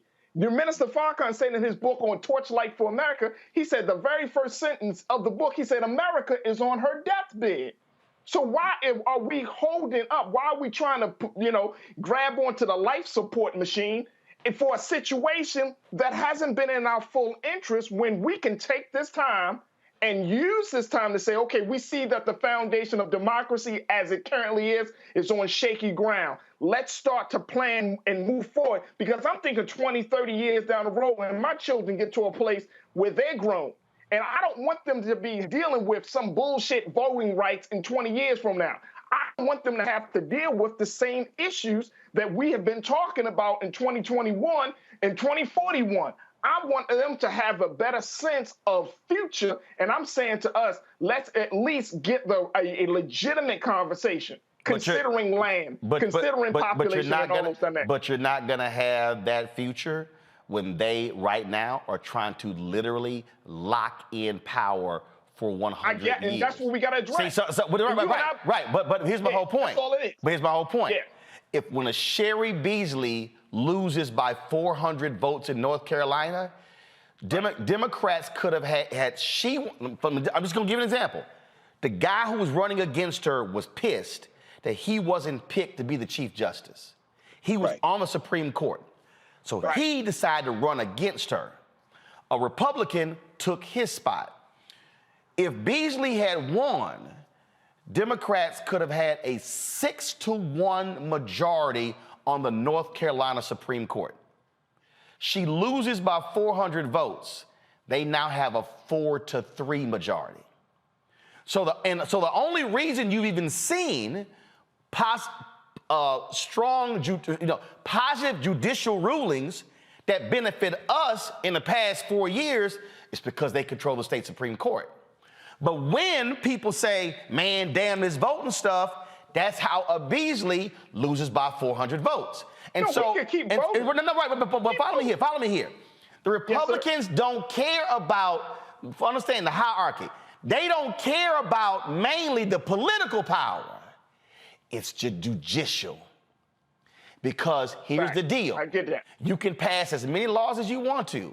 If you sue and it goes to the courts and they got the courts, it don't matter what you pass. And that's what I'm saying. We have to understand. So when people say, and again, when I got Negroes, man, you sitting there talking about vote for Biden over Trump. You didn't see how many judges he appointed? You didn't see how they control?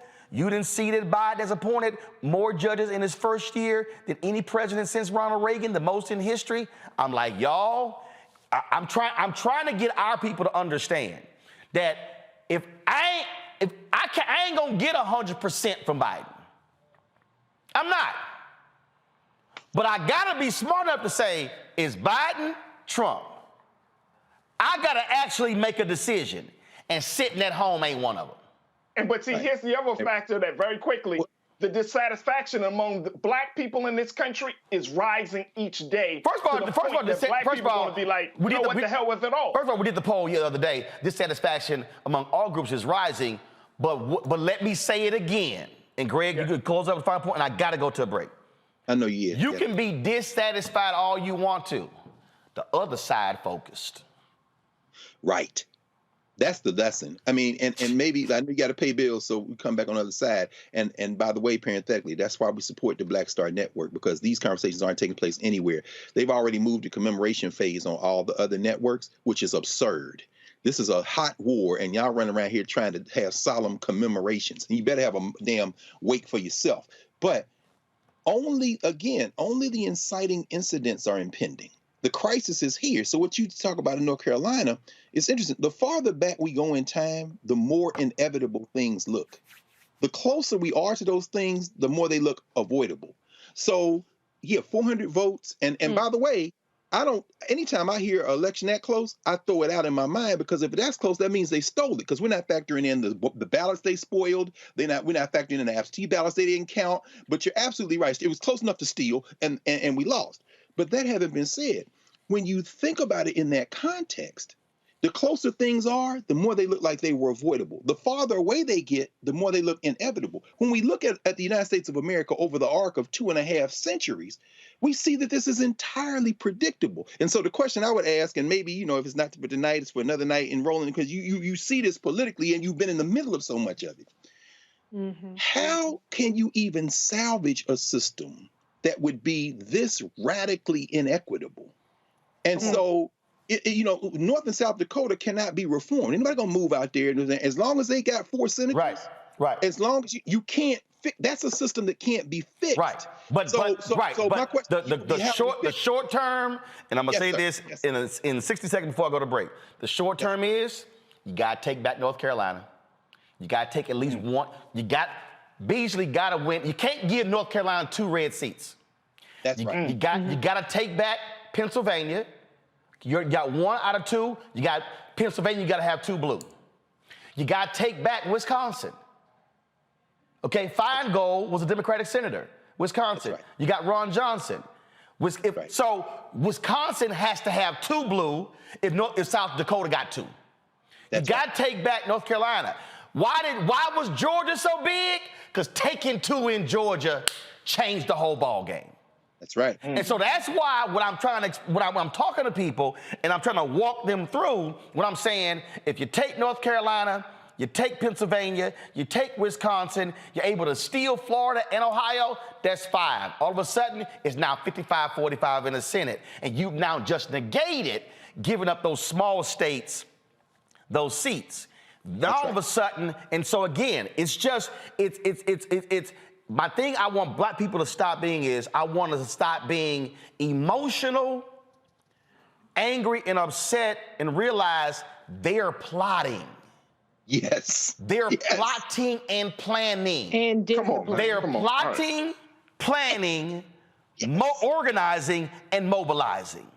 And we got to do the same. Right. So what I'm saying is I ain't got time to be mad and emotional when they are plotting, planning, organizing, and mobilizing. I got to go to a break. When we come back, folks, we're going to unveil our new office, give you a sense of what we're building here and why we're building it, to lay out exactly what I just told y'all. Creating a platform and a network that will allow us to control our story and our narrative. We'll show you next on Roland Martin Unfiltered on the Black Star Network.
I knew the plane was going to crash. I'm trapped underwater in my seat. First thing that hits me is all the negative stuff that comes up, all the skeletons and all the things that you have dealt with, panic, fear, whatever, the negativity, because I knew that plane was going to crash. Before it happened? Before it happened. The whole process, when I was about to get on the plane, I had that. It hit you? It hit me. So I battled, get off this plane. Right up to the very end, where we're getting ready to take off, the lights came on and that snow was blowing sideways, and it was like, stand up, just stand up. They have to stop the plane and turn around if you just stand up. And I froze, and the plane took off, and it just rolled immediately to the side. I said, see? And then I saw this big flash out, orange, on the buildings over there. It had struck something, and then it went to flames, and then it tumbled and wound up in the bay. But I knew. Now, what does it do for me today? It is in terms of listen. Mm-hmm. Ralph Waldo Emerson says, genius is following your first impression with good-humored inflexibility, even when the whole cry of voices is on the other side.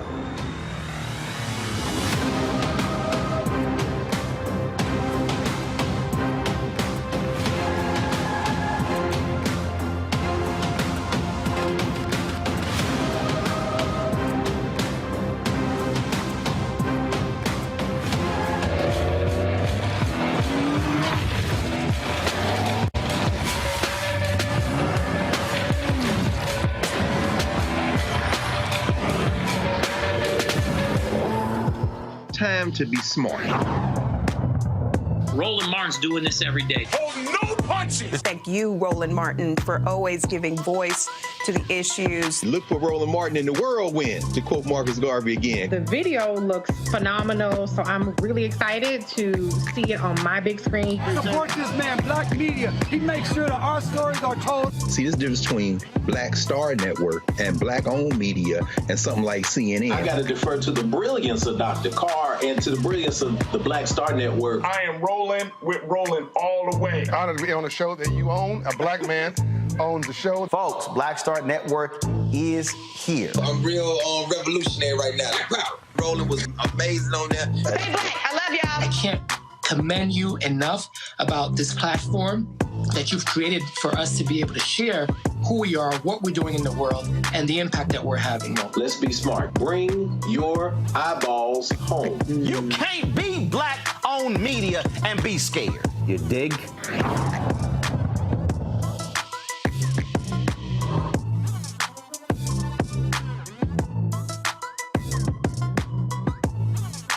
I'm Chrisette Michelle. Hi, I'm Chaley Rose, and you're watching Roland Martin Unfiltered.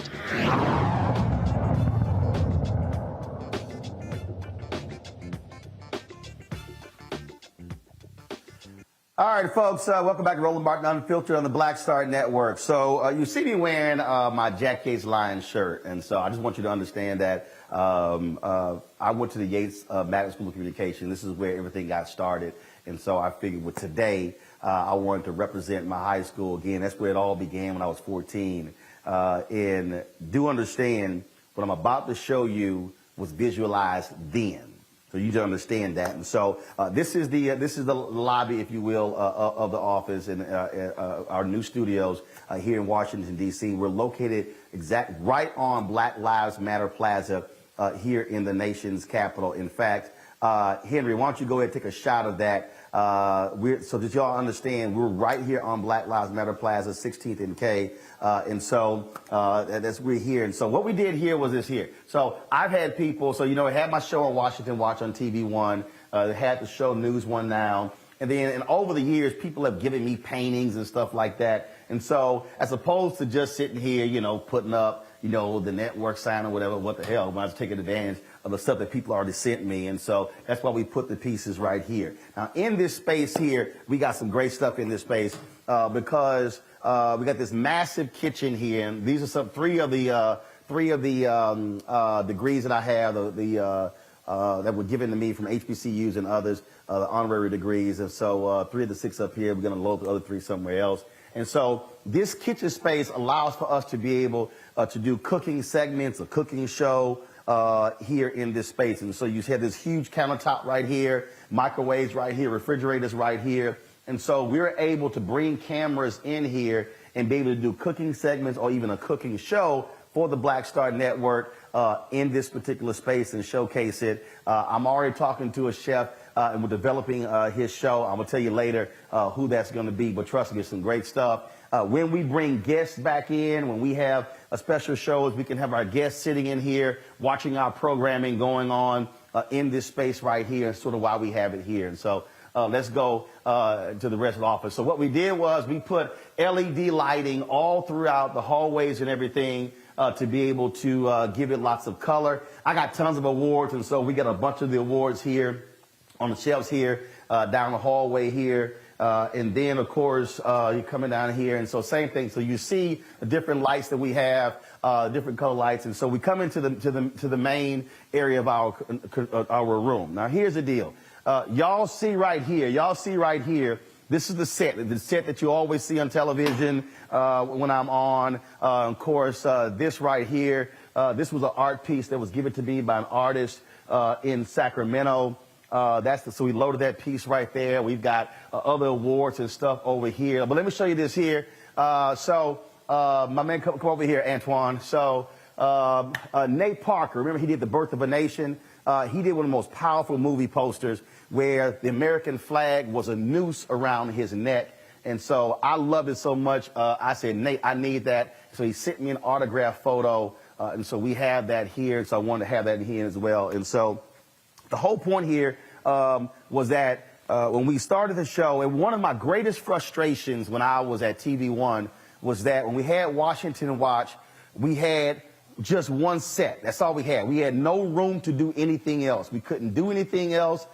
We had no space. When we had News One Now, we were from NBC News Channel. We only had the place from 5 to 9. We had to be out of there by 9:15. We couldn't do anything else.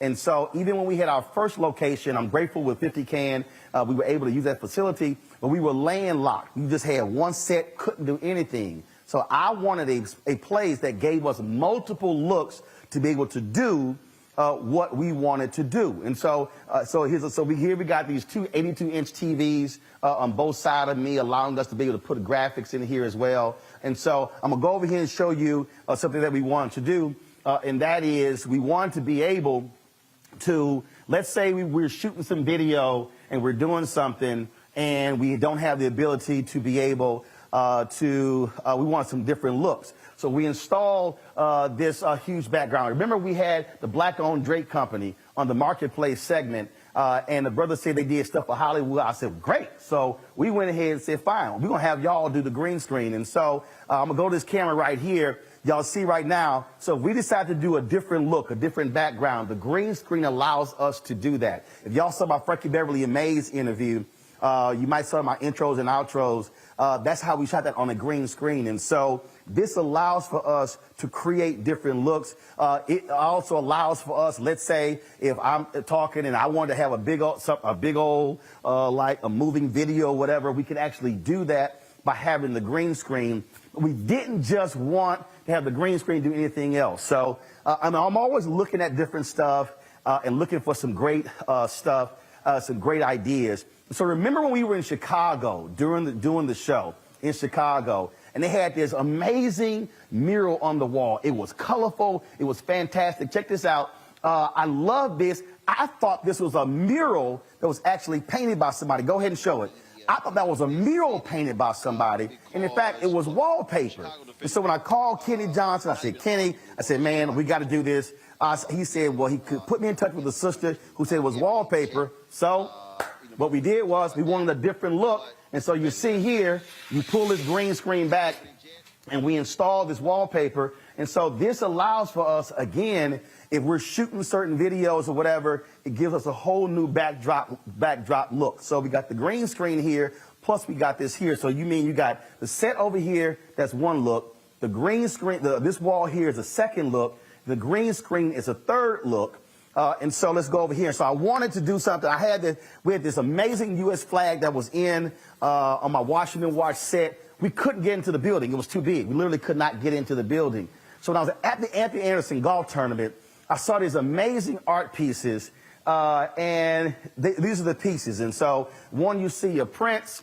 You see this amazing piece on Miles Davis. This amazing piece here on Jimi Hendrix. And so we're going to take these pieces and mount these on this wall right here. And again, giving us a different look in terms of if we want to take photos, be able to shoot something as well. And so now I'm just going to pull this green screen back right here. And so do y'all have the shot of Black Lives Matter Plaza?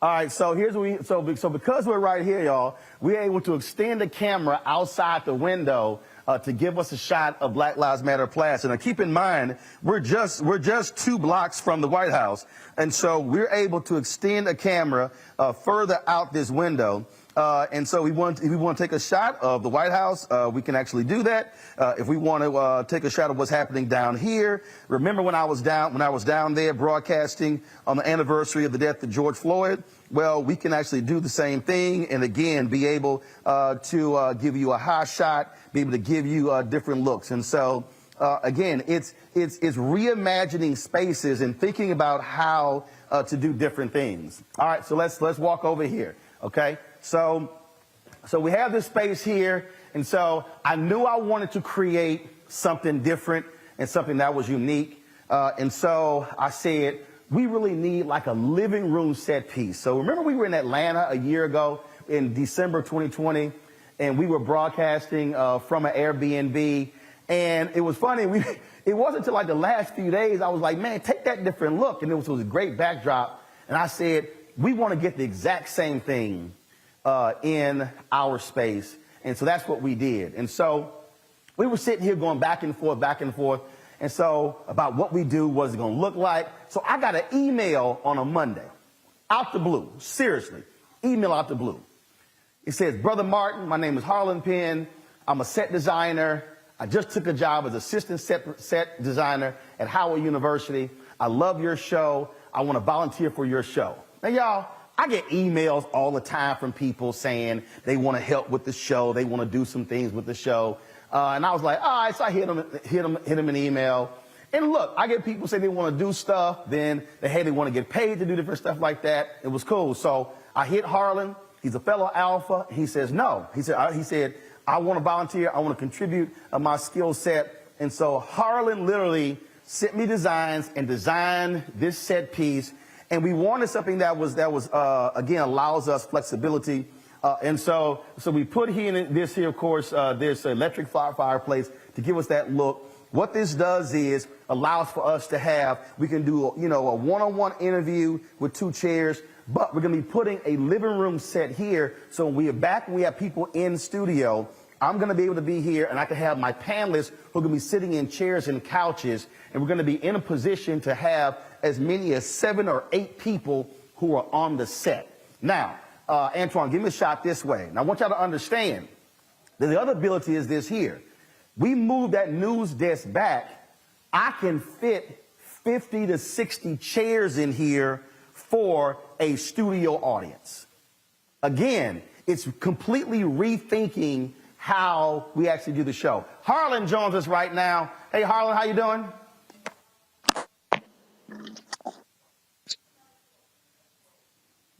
I can't hear you, Harlan. Oh, I'm doing well. How are you, Brother Martin? Doing great. And so the set piece, man, looks great. And so just tell folks just what was going through your mind when you decided to put this thing together. Well, I thought about what you wanted to achieve. I thought about the space there and just how to achieve that. With low ceilings and things of that nature, there were some challenges, and I just pretty much collaborated our ideas, and this is what we came up with. And again, you just sent me an email out the blue and said you were starting teaching at Howard University. Yep. Yep. I knew I would be in the area. I followed your show for many years, and I just wanted to branch out. I was new in the community there in D.C., so I said, let me just email my brother and let's see what happens. Well, Fred, I appreciate you sending that email. It's a phenomenal look, a phenomenal piece. And again, once we get the furniture in here, it's going to give us an opportunity to do some different things. And folks, just so y'all know, again, it's a bunch of my awards here. Remember, I was at the YouTube Black Conference. They gave us these Air Force Ones, and they wanted to design them, and so I had them do them as Roland Martin Unfiltered, these shoes here. My man Colin Kaepernick sent me those special edition Colin Kaepernick shoes. That's what these are. These are some Nike Black History Month shoes. That's when the Grambling won the 2016 national championship. That was signed by the team, and so we put the awards up here, and so again, it looks great. And so Harlan, great job, man. I appreciate you helping us. Is Dominique there? All right, so I was looking for different art pieces, y'all, and I wanted something that was interesting, that had color, and all of a sudden I see this piece on James Baldwin, and I was like, oh my God, that's awesome. And so I hit this sister up, and she had done this, and I was like, it was just phenomenal. And so I hit her up. I said, hey, I want this for our new studio. And so what we did was we actually got this piece right here. I loved it because I love that the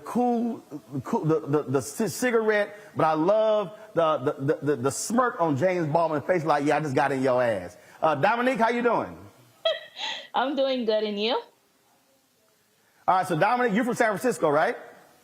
No, I'm from Pomona. Pomona, okay, and that's Pomona, where you're California. Yeah, well, got it. And so, I was born and raised in. You too. Sorry. Go ahead. I was born and raised in Pomona, and then I'm based in Harupa Valley now. So tell us about how you did this. You did this with paint and markers on canvas? It wasn't on canvas. I ended up making that a print onto canvas, but the original was done with alcohol markers and acrylic paint. Gotcha. And again, I saw it, and so you print these on canvas, and you've been selling these as well. And so, was this a photo of Baldwin, or was this your own creation? It was a reference photo that I had found. It was just in black and white, so I decided to put it in color.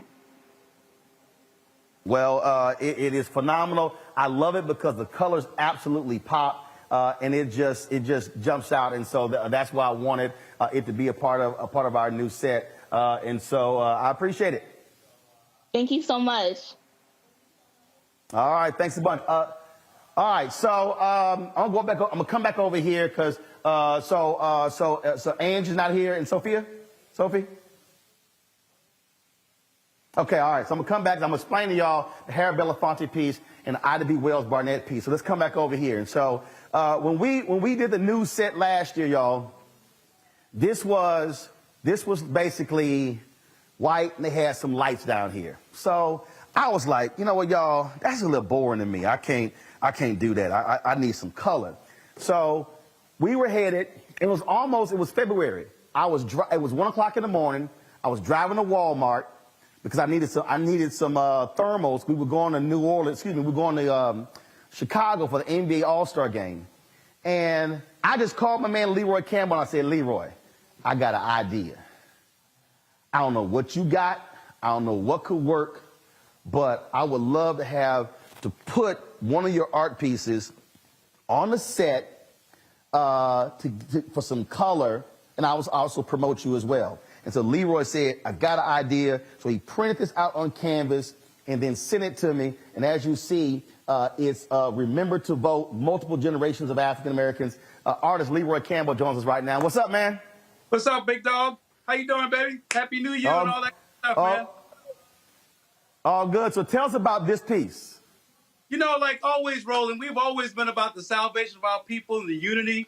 And we've used every aspect of, our lives from all the systems, to challenge these systems to move our needle forward. So just prior to the election year, this piece meant that we were going to come together as a collective and use what we've always done as a collective to help, move forward. Because I always believe that the salvation of our people will always be about our unity. And so we've used various parts of ourselves in terms of the voting, in terms of the media. All of that has to play a role in helping us to achieve some semblance of salvation. So I want to congratulate you, because being an independent Black media is one of those accomplishments that we need to show that when we have our own and when we take charge of doing what we need to do for ourselves, we could accomplish so much. As a result, we now have, Biden and Harris. So this is an example of what we can do when we work as a collective, and you having your own media is a perfect example of why the collective is important, and the voting played a good part of that, and I wanted that piece to represent that intergenerational connection. Everybody participating, in all facets of life, nothing left, all hands on deck, and that's what this piece represents. And you called me 3 o'clock in the morning, rolling in Atlanta, and I was sleeping when you called me about that. Nah, it was 1 o'clock in the morning. 1 o'clock, It wasn't okay. 3 o'clock in the morning. It was 1 o'clock. Calm down. But you up. You up. But that's all right. When you all call, right, Leroy, I do, brother. Y'all know I got several Leroy Campbell pieces in my house. And Leroy, give everybody the website to go to. Yeah, for all y'all, want you to go to Leroy Campbell Originals with an S.com to see more work, and look forward to the book that I'm writing, the memoir called Rich History, Love Story, and look for the series that I'm working on called Thriving Community. So go to Leroy Campbell Originals.com. And thank you, Roland, for being an avid supporter and collector for the Black art community. All right, Leroy, I appreciate it, man. Thanks a lot. Thank you. All right, y'all, I'm not done. I'm going to go to a break. I'm going to show you our control room. And I'm going to show you these other murals that are in the office. I'm explaining to you how that came about. You're watching Roland Martin Unfiltered right here on the Black Star Network.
Ain't just about hurting Black folk. Right. You got to deal with it. It's injustice. It's wrong.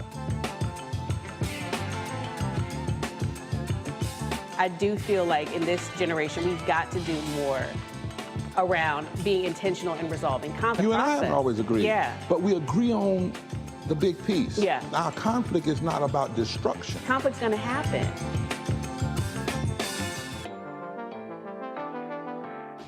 My name is Charlie Wilson. Hi, I'm Sally Richardson Whitfield. And I'm Dodger Whitfield. Hey, everybody, this is your man, Fred Hammond, and you're watching Roland Martin, my man, Unfiltered.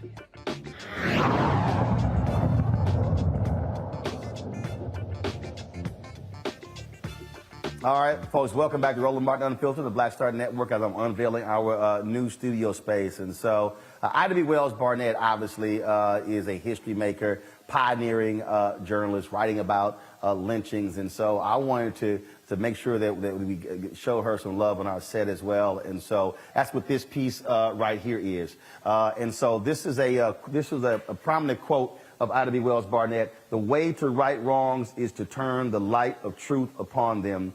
And again, I wanted something to balance off that James Baldwin piece, so it was like the color. And so I was going through my photo archives, and I came across some photos I shot at an event that Dwayne Wade's mother had at the NBA All-Star game. It was in Houston. So there was a brother who was there who was an artist. And I'm looking at the photos, and I could not remember his name. So I put it on social media. Yo, do y'all know who this brother is? And folks hit me up. They said, man, that's Ainge Hills. Hit him up. And so we corresponded. And so I had him do this Ida B. Wells piece right here. He joins us right now. What's up, Ainge? For having me. Congratulations on your new studio. Appreciate it, man. So tell us about how you do, because all your pieces have lots of color. They're very vivid. Yes, they do. It's a style, actually, that I created back in 2010. And you got a chance to see some of my pieces at Dwayne Wade's foundation. And I like using a lot of colors. It takes me a little bit, but once I'm done with it, I think everybody enjoys it. Well, absolutely. And so, I mean, the colors are fantastic. It really pops. She jumps out, and it does offer a great balance with the James Baldwin piece that Dominic did. It does. It sure does. And that was a really good selection that you picked for me. I got to do some research on her, and it's an amazing thing that she did for our culture. Well, man, look, I appreciate it. Tell folks where they can see more of your art. If you go to visualpaint.com, you can see more of my artwork, and you can also go to my social media handle, which is Visual Paint. Okay. All right. Ainge, thanks a lot, man. You take care, and keep representing H-Town. Thank you so much, and God bless. All right. Thanks a bunch. Now, folks, remember, I told y'all when you support this show, we also you heard Leroy talk about the collective. And supporting, again, African Americans in what we do. So, these are black artists here, Harlan Penn, Black Hollywood set designer. And so I wanted to make sure that when we're spending our money, we're spending it with folks who oftentimes don't get the shot to do this. And so Zimbabwe Pool did some work for us when we first did our studio for our lighting. And so we worked with him on here. So Zimbabwe, tell us about what we had in this space to erect this type of lighting, because normally you prefer much higher ceilings and things along those lines. Absolutely. So basically, we made sure that we ordered some lights that basically accommodated your ceiling heights. So instead of getting some long, bulky kind of things, we found a company down in Texas. Is it Dallas? Yep, Dallas, that made these long kind of lights, and we saw that they had them up in different places that had these short ceilings. So that's how we came up with that. And then also, I wanted to make sure that we had color, and so so our use of the LED lighting. Oh yeah, the LED lighting. This was one of your ideas. So we just came and implemented what you projected to us, and it worked out perfectly. It worked out perfectly. And obviously, so this is also the center set. And so if I wanted to do some interviews here, folks, you see that large monitor there. That monitor there shows me all the preview monitor, everything. I can turn that around. If I want to do some interviews with some people, we can actually do it with that particular monitor. And so part of the deal, which is also different, taking one big room like this and literally having to light 1, 2, 3, 4 different areas. Oh, you create challenges. But that's what I do. That's what we're here to step up to the plate and make those visions come to fruition. All right. Tell folks the name of your lighting company. My company is called The Resource Pool LLC. It's 100% black owned, and we're actually a video production company. We do permanent installs, temporary installs. We do it all, top to bottom. All right, Zimbabwe, I appreciate it, man. Oh, thanks so much. Thanks for the opportunity. All right, folks, and y'all see I've been hopping around here, so you see these different pieces here. And so a few years ago, I was the MC of a gala in New York, raising money, the Justice Coalition, for which Harry Belafonte is one of the he's the founder. And so this sister did this piece. This amazing piece of Mr. B, and I got mad respect for Mr. B, of course, in terms of what he does. In fact, I'm gonna sit here and Carrie, y'all come get my phone, please. Y'all come get my phone. And I meant to do this earlier. Pass it to him. I'm not sure if Mr. B is at home, so take it to him. I want to see that he's at home. So.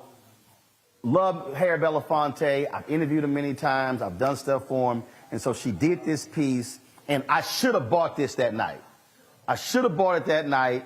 And so I went ahead and I said, you know what? I'm going to put them on here. And so Sophia Dawson is the artist. She did this particular piece. And then that's what we have here, the centerpiece right here. And so, Sophia, how you doing? I'm doing good. How you doing? I'm doing great. So tell me about this Harry Belafonte piece. Yes, please. So when I did the original piece, I was working closely with his daughter, Gina, and we wanted to do a piece that would honor the legacy of his life. One thing about Harry Belafonte that's truly dear to me is, you know, for the past 12 years almost, I've been working closely with people, individuals from the Black Panther, Black Liberation Movement, who have been incarcerated for their political activity from the past up until now. And whenever I go back and I look at the photos that I usually pull from for those paintings, I find pictures of Mr. B supporting different people from the cause at different moments when nobody else, especially in the entertainment world, was doing that. And his daughter has definitely taken up his legacy and continues to do that work. So that's pretty much where the piece came from for me as far as my heart posture towards it. When I saw it, I loved it. I took a photo of you in the photo, and I remembered it. And so when we were putting this thing together for the studio, I said, you know what? I said, I'm going to find her, hit her up to do something. Years ago. And so, that was literally 7 years ago. Look, I don't forget stuff. I don't forget stuff. And I couldn't remember your name, so I sent Tamika Mallory and Carmen Perez a text saying, yo, who was the sister that did the piece on Harry Belafonte? They sent me information, and that's how we connected to commission this piece on Mr. B. So I appreciate it. Great job. Thank you so much for thinking of me and remembering me. God bless you abundantly. I appreciate it. Thanks a bunch. So, folks, and so here's the deal here. So I wanted to give Mr. B a shout. Just let him know how we're paying homage to him, in our studio here. And so I'm gonna go in here right now. So this is our control room, folks. And so remember our old studio, the monitors that were behind me. Well, that's these monitors right here, these 65-inch monitors. And so I'm showing y'all all y'all money at work. And so in here we got, of course, our switcher robotic cameras, our streamer stuff over here, all of our monitors, video playback machine, our graphics machine, with all of our phone calls and folks like that. We got graphics over there, audio's over here as well. The brother from Sacramento, that's another piece that we have up there. That's what you're seeing right there. That's my man? It is. Mr. B. How are you? I'm doing fine, sir. I am literally on my show, showing my new studio, and I showed everybody, I'm paying homage to you, that piece that Sophia Dawson did on you at the gala 7 years ago. I commissioned her to do that piece. So a photo of you, an art piece of you, is literally above my fireplace in my show studio because I love and respect you so much, and I wanted to have that in here. Right. And so I told Gina, I said, look, we're gonna respect my man. I said, and always talk about him and the work that he does. And so I just want you to know that, and that we love all that you've done and appreciate your hard work. Thank you very much, Roland. Well, I hope all is well with you, my brother. Tell the wife I said hello, and hopefully we can see each other soon. You doing good? Yeah, I feel good. All right then. Well, Mr. B, you be well, my brother. You take care. Take care. Bye. So, folks, so here you got, again, everything is run through here. Our control room, all of our phone calls and things along those lines, our videos. And we're adding a new feature. We're going to start taking phone calls, have a call in for you to be able to comment on different subjects and topics and things along those lines. That's what we're working on right now. And so we're going to be debuting that this week. Only the folks who are fan club members are going to be able to call in. That's for the first month. Hey, it's called benefits. So that's how we're working at. And so we're working at right now. So I'm going to go back out here. So let me tell you something. So I was sitting in here. I was sitting in this office. I was sitting in here. Carol and I were talking. And set was being built, lights are being installed, we're in here. So I'm looking out over here, and I'm seeing these walls, and I'm like, okay, what can we put up in these offices? And I wanted this space to be very much like, like an art gallery type, okay? So it hit me, I said, yo, we can put up murals on these offices, on every single one of these office walls. So then I started thinking about different type of murals that we can put up on these walls. And so let me go show you what we did. And so again, stuff just pops in my head, and that's what happened. And so what we did was we came in here, and so this mural here is a mural of the First Amendment. Congress shall make no law respecting establishment of religion. So boom, that's right there, the First Amendment. So we printed that out. It's on a cotton fabric that's printing out that particular mural right there. And so we're gonna come on down here. And so this here is the nation's first black newspaper, Freedom's Journal. That was created. Y'all hear me talk all the time. The comment, we wish to plead our own cause, too long have others spoken for us.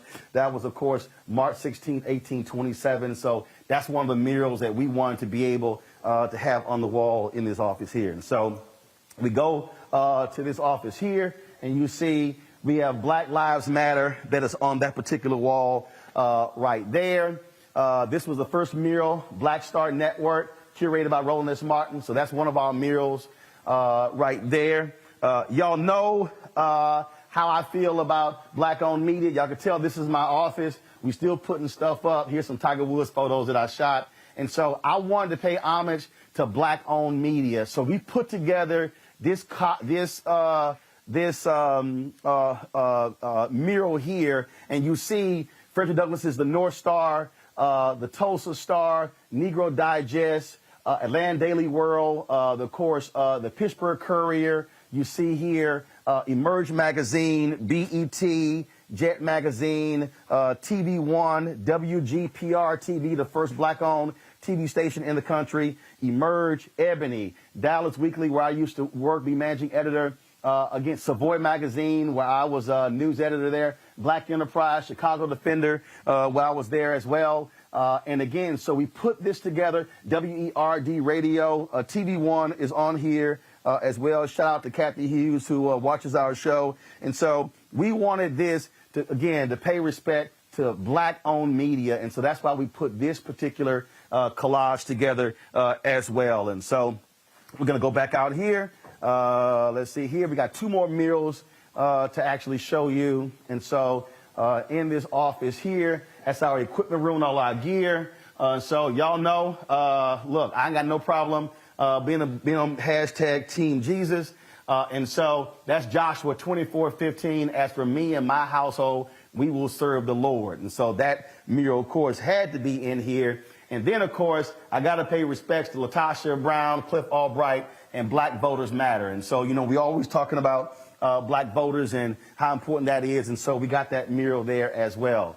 And so folks, what you see here, I'm going to bring in Faraji, Greg, and Reese as well. I told y'all we got some great things that we're doing.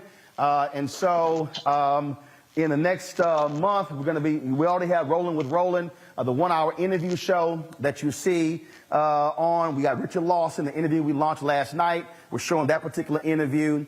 My wife, Reverend Dr. Jackie Hood Martin, is going to be having a weekly show called Fulfill, the Art and Joy of Balanced Living. We're going to be doing that show. My man Greg Carr is going to be doing a weekly show on the Black Star Network called The Black Table.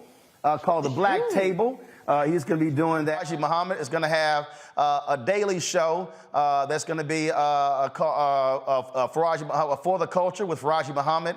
And so I'm going to announce the other shows a little bit later. But I need y'all to understand the whole point here was for us, when you're talking about building a house, you cannot have a great house unless you have a fantastic foundation.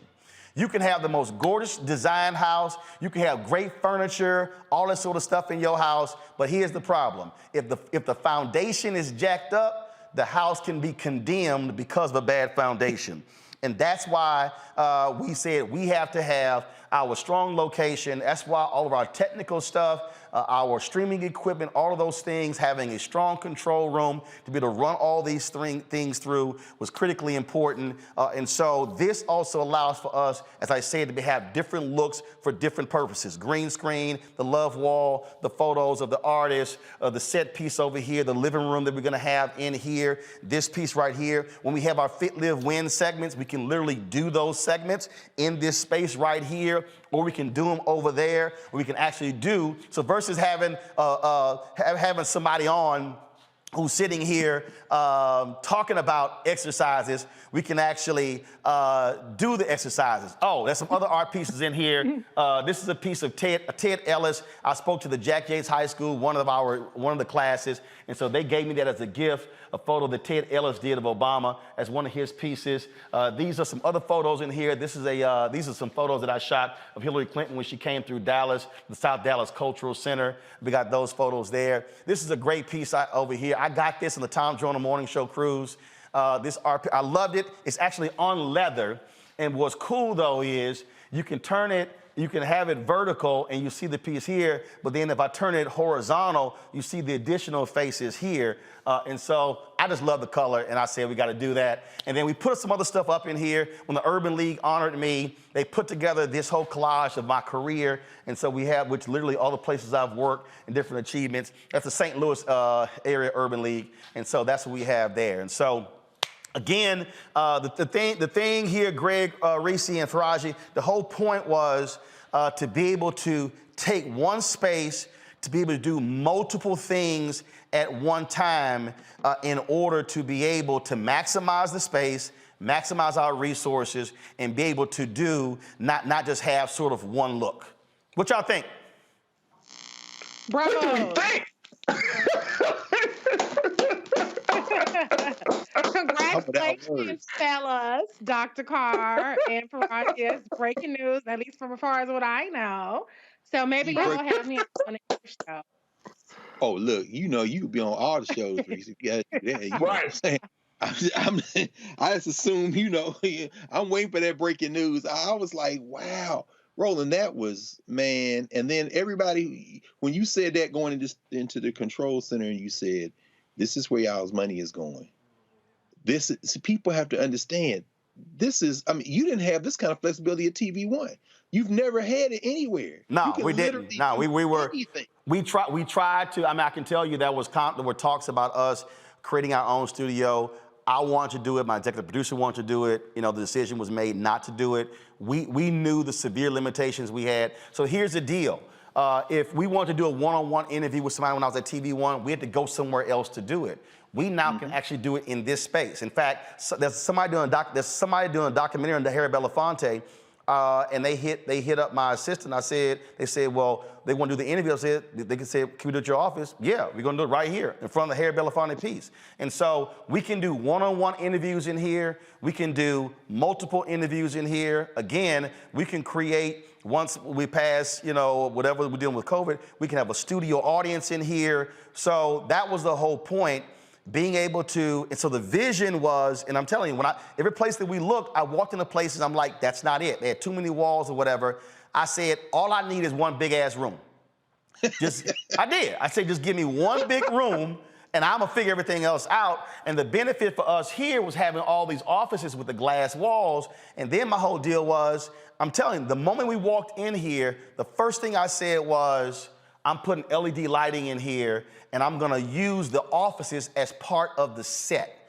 So the whole idea here, because like when you talk about television, they always like, because like even when they're like, well, do we show the control room? Yes, that's shot, that's gonna be, the control room is gonna be in the background. So so the idea was to create a space that was sort of like this celebration of Black art, that also, everything is all incorporated and we can all have all the different looks and stuff like that. And so that's really what it was about. Man, brother, you know what I was thinking, looking at the work by Brother Hills and the young sister Sophia Dawson, who all those websites, Leroy Campbell, my colleague Harlan Penn, everything in there, and I know you did that with none of this in mind. None of this in mind. But I'm sure there are people watching saying, "Oh, I need that on a hoodie. Or I need that in my house." You might have to monetize. Look, that black media collage in your, I'm thinking to myself, bruh, we gotta shit. And everything in there is 100% black. Everybody giving smoke. Oh, yeah. Yeah, the music pieces. It was a white artist in L.A. They were just too powerful. I said, got to get them. But everything else. Yeah. And here's the deal. Shout out to Blakon Media. They actually did our control room, a black-owned engineering firm out of Atlanta. And so that was a point that I was trying to explain to folks that I want y'all to understand. So lighting company, African-American owned. Drape company, African-American owned. A set designer, African-American. Artist, African-American. Again, that was the whole point, using our resources to also work with other black-owned businesses to give them a shot where other media companies would never give them an opportunity to do something along these lines. And so that was the whole point of us creating it. And so again, we started this show September 4th, 2018, building the platform, building the show, taking our time. We started with 157,000 YouTube subscribers. Today, right now, it's almost 820,000. And so that's how we've been able to grow it. And so when we've been trying to get here, 819,361. We've had, when it came to our with Black Star Network, I think we've surpassed 25,000 downloads. Again, we're being very methodical about that. Here's the other deal. I was reading the story today, y'all. The Athletic, they do about $50 million in revenue. They valued themselves at 500. They just got bought by the New York Times for $500 million. They said they're going to be profitable in 2023. I want all y'all to know, we've been profitable since our first year and a half. Now I want y'all to understand, and see, Reese, a lot of people who don't really understand this. Look, I could have, and people came to me, they wanted to give me money. I could have easily gone out and raised $5-10 million. But here's why I didn't. Because the moment you do that, those folks are going to be like, return on investment. And so the pressure was going to be on about selling. The whole focus is, okay, invest, build something, flip it, sell it. I said, well, you got to build it first. And so I purposely said no to crowdfunding and to individual investors. I said, because we have to build it first. And so if the focus is all about building it to sell it, then you lose sight of exactly why you're doing this. And Roland, I just want to, give you just praise, because you are truly about putting your money where your mouth is and putting the action behind the rhetoric. There's a lot of stuff. I won't give airtime to naysayers, but when we talk about Black media, you are the epitome of Black media, not just in you being the face of your company, but in the way that you consistently uplift Black businesses. And people that reach out to you through your show, not all stuck up and Hasididi about it, and the diversity of perspectives that you bring on your show. It's not about litmus tests for what's Black or gatekeeping or what people difference ideology is. As the quote says, we wish to plead our own case. You allow people to plead their case. If you have this perspective, come on here, fact-based, and plead your case. And I don't think that there's many other opportunities for people to do that of any race, of any kind of network or platform, more so than what you do. And so regardless of whether people agree with your positions, particularly you being you favoring Democratic politicians or not, nobody can ever criticize with any credibility the love that you have for Black people, Black businesses, and Black voices. And we need that authentic, true, not gonna sell out, platform and just passion and conviction that you have. So I appreciate what you're doing. I think this is really a remarkable achievement for the culture, for our community, that we have a place to go to have these discussions, whether it's an hour discussion or a 15-minute discussion, and allow the voices, the prominent voices, the experts to also come and have these in-depth conversations. So congratulations to you, Black Star Network, the entire Roland Martin Unfiltered family, all of the talent that you have on your show. well. And to the people that support it, because this really is a people-powered movement. It's not a troll-powered movement. It's not a get clicks and whatever's going to go viral type of movement. This is a genuine people-powered movement, and the people that watch this show and that power it care. They care about what you have to say. They care about what we all have to say, and they care about our community. And so that really speaks more volume. And this is just a perfect way that we can visually see the way that our community can do for ourselves and care for ourselves and tell our own stories. Absolutely right, and it's so funny you talk about trolls. Somebody was talking in the YouTube chat. I see a photo of Hillary Clinton. First of all, I actually shot that photo. It's a great damn photo. And so I have other pieces that I've actually shot. Y'all don't realize I've been shooting photos since I was in the 9th grade. I wasn't just, I told you I went to the School of Communications. I did TV, radio, newspaper photography. I did all of that, so bro got skills. But just for the folks who run their mouth, I want to show y'all this here. 2004 at the Unity Journalists of Color Convention. If y'all go to C-SPAN, when I jammed up President George W. Bush, that photo's up here as well. So y'all want to talk about the Hillary Clinton photo? This is what, and if y'all see that photo right there, that was sort of Bush pointing at me like, damn, you got me. That was like, you got me. And it was like, so two weeks after that, y'all can tell that was 2004, because I had a lot more hair. 2 weeks after this is when I got this in the mail, autographed photo from President George W. Bush for that. And so, again, we ain't got a problem talking to Democrats, Republicans, everybody. And the other thing, you know, Faraji, the other point about it, there are African Americans who are in media who I know and who've already reached out. They said, hey, you know what, who need a space to do interviews or do something when they come to town. And so the people who I know personally, that's the other thing that I need people to understand. They can hit me up, they can say, hey, I want to do this, can I do it in your space? We also have the ability to actually rent the space out to folks who want to shoot projects or whatever, and that's the thing that people have to understand. You can't talk about all these folks running around hollering they black media when they're not out here actually doing the work. You don't see them on the road. That's why we got the Roll-Mobile, the Sprinter. That's why we got 2 live view units. And so we've invested, I mean, this was a $250,000 project. Mm-hmm.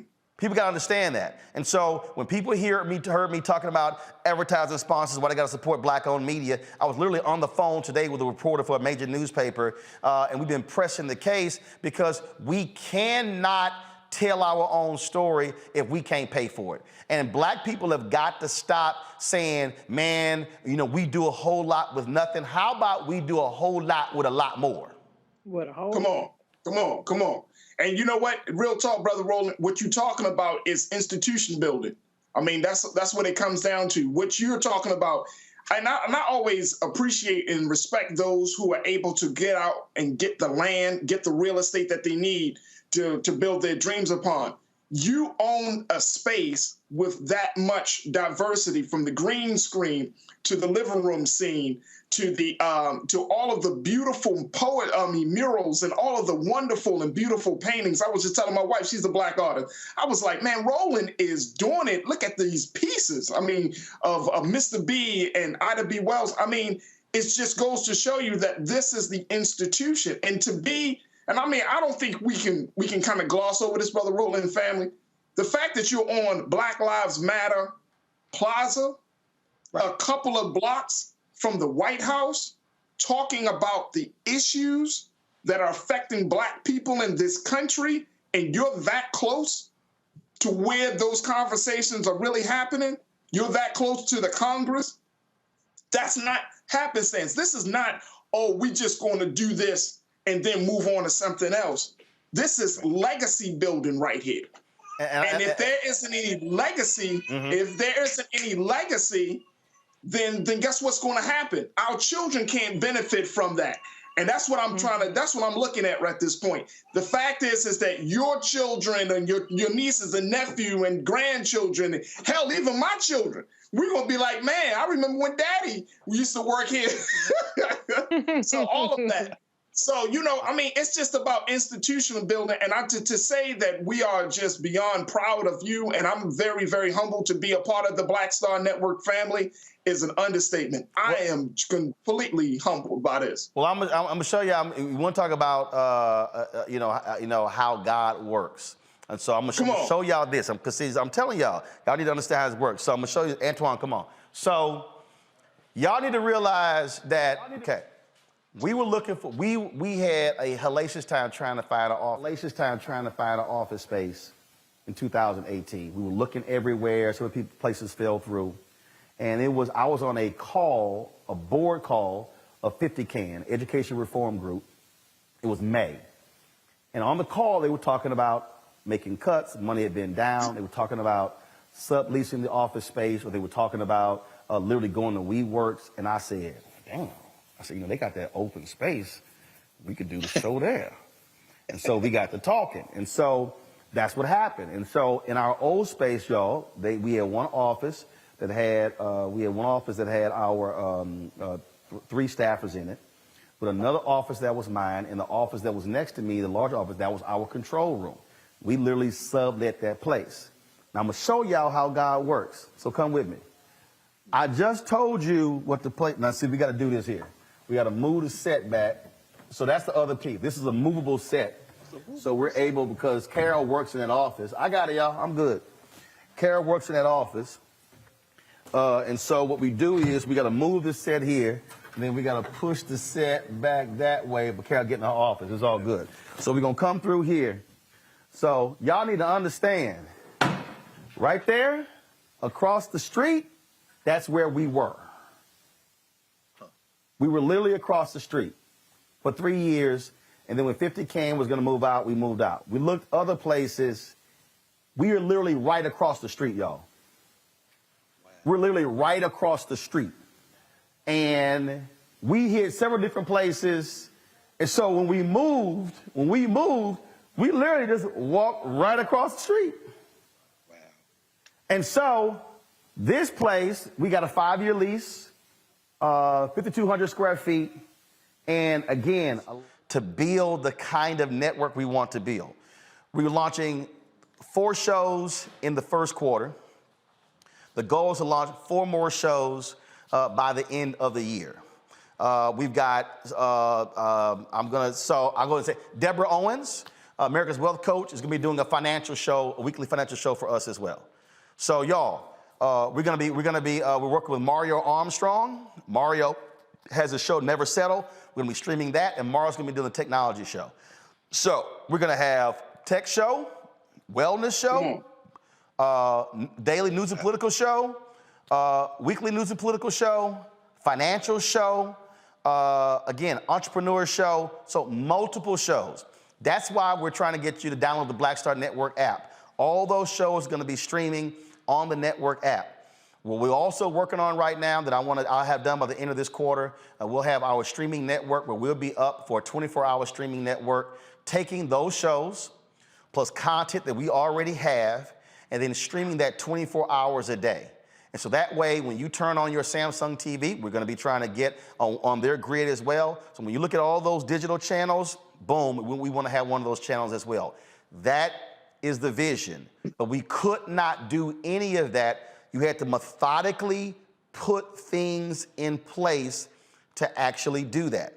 And so that's why when I was trying to get people to understand about giving, I'm trying to tell y'all, members, our folks were sending in checks. They were donating via Cash App, Venmo, Zelle, PayPal, but there's a bunch of our folks can't trust none of that. They were sending in an average of 30 checks, and I know some of y'all mad because I'm not giving y'all the address. I did that for a reason. I'm gonna give the address out soon, but again, that is allowed for us to do what we do. What you're seeing, Antoine, show this here. What you're seeing right here, folks, these are robotic cameras.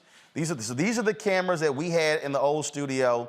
We upgraded to these cameras right here, and these cameras right here are upgraded to 4K. And so we've got, just again, I want y'all to understand where your money is going. We've got 10 robotic cameras in this place. So we've got 2 robotic cameras over here.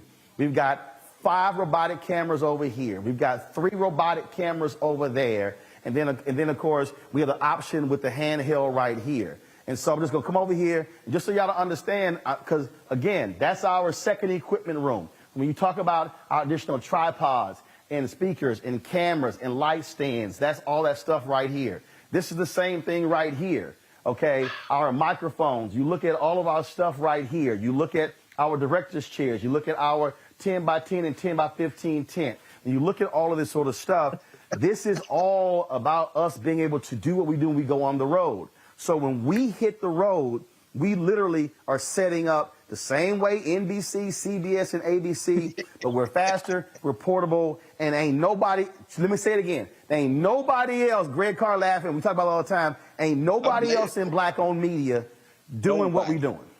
Nobody. Come on. Nobody. Come on. I mean, somebody, it's a famous man once said, you can't be black media and be fair. You gotta remember who.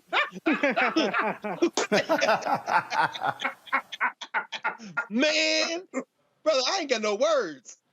Is there any, there's nobody in the world. I mean, I'm thinking, this is worldwide, man. And it's all black. You can't be canceled. They can't scare you with no contract. They can't worry about moving your time slot. You are the time slot. Well, and I need people to understand.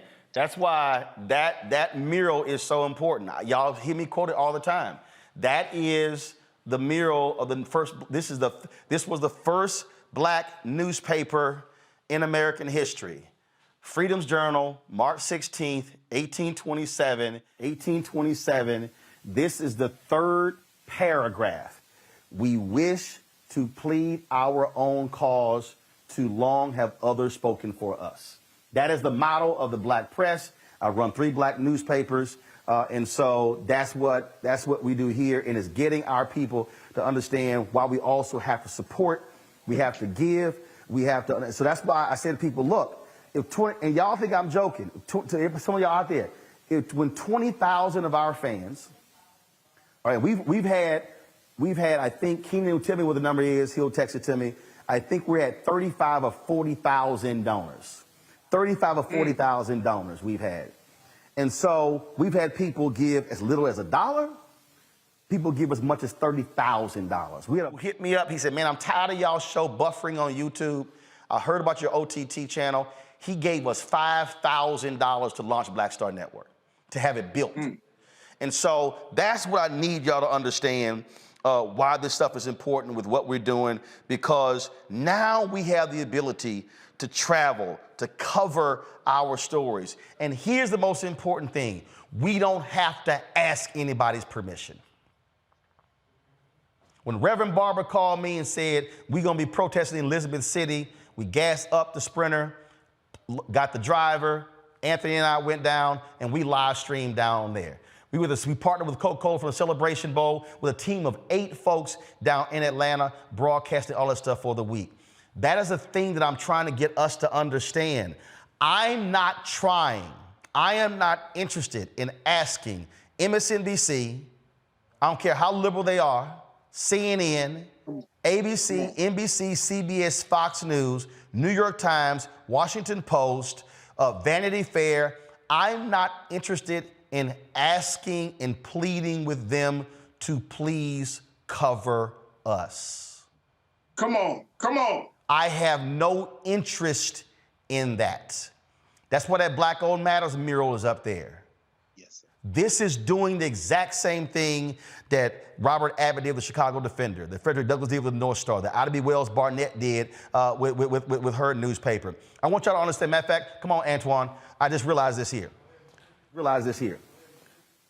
Ida B. Wells Barnett's newspaper was burned down by white supremacists because, and there are no copies available of her newspaper.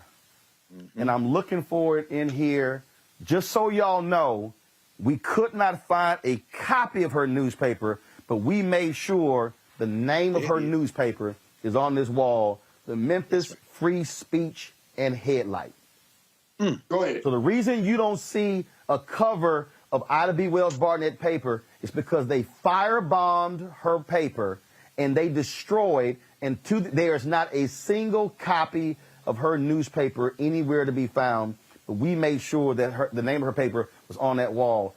That's the whole point, folks. That's the whole point with what we're trying to do here. And so this has been a 6-month project building this whole thing out.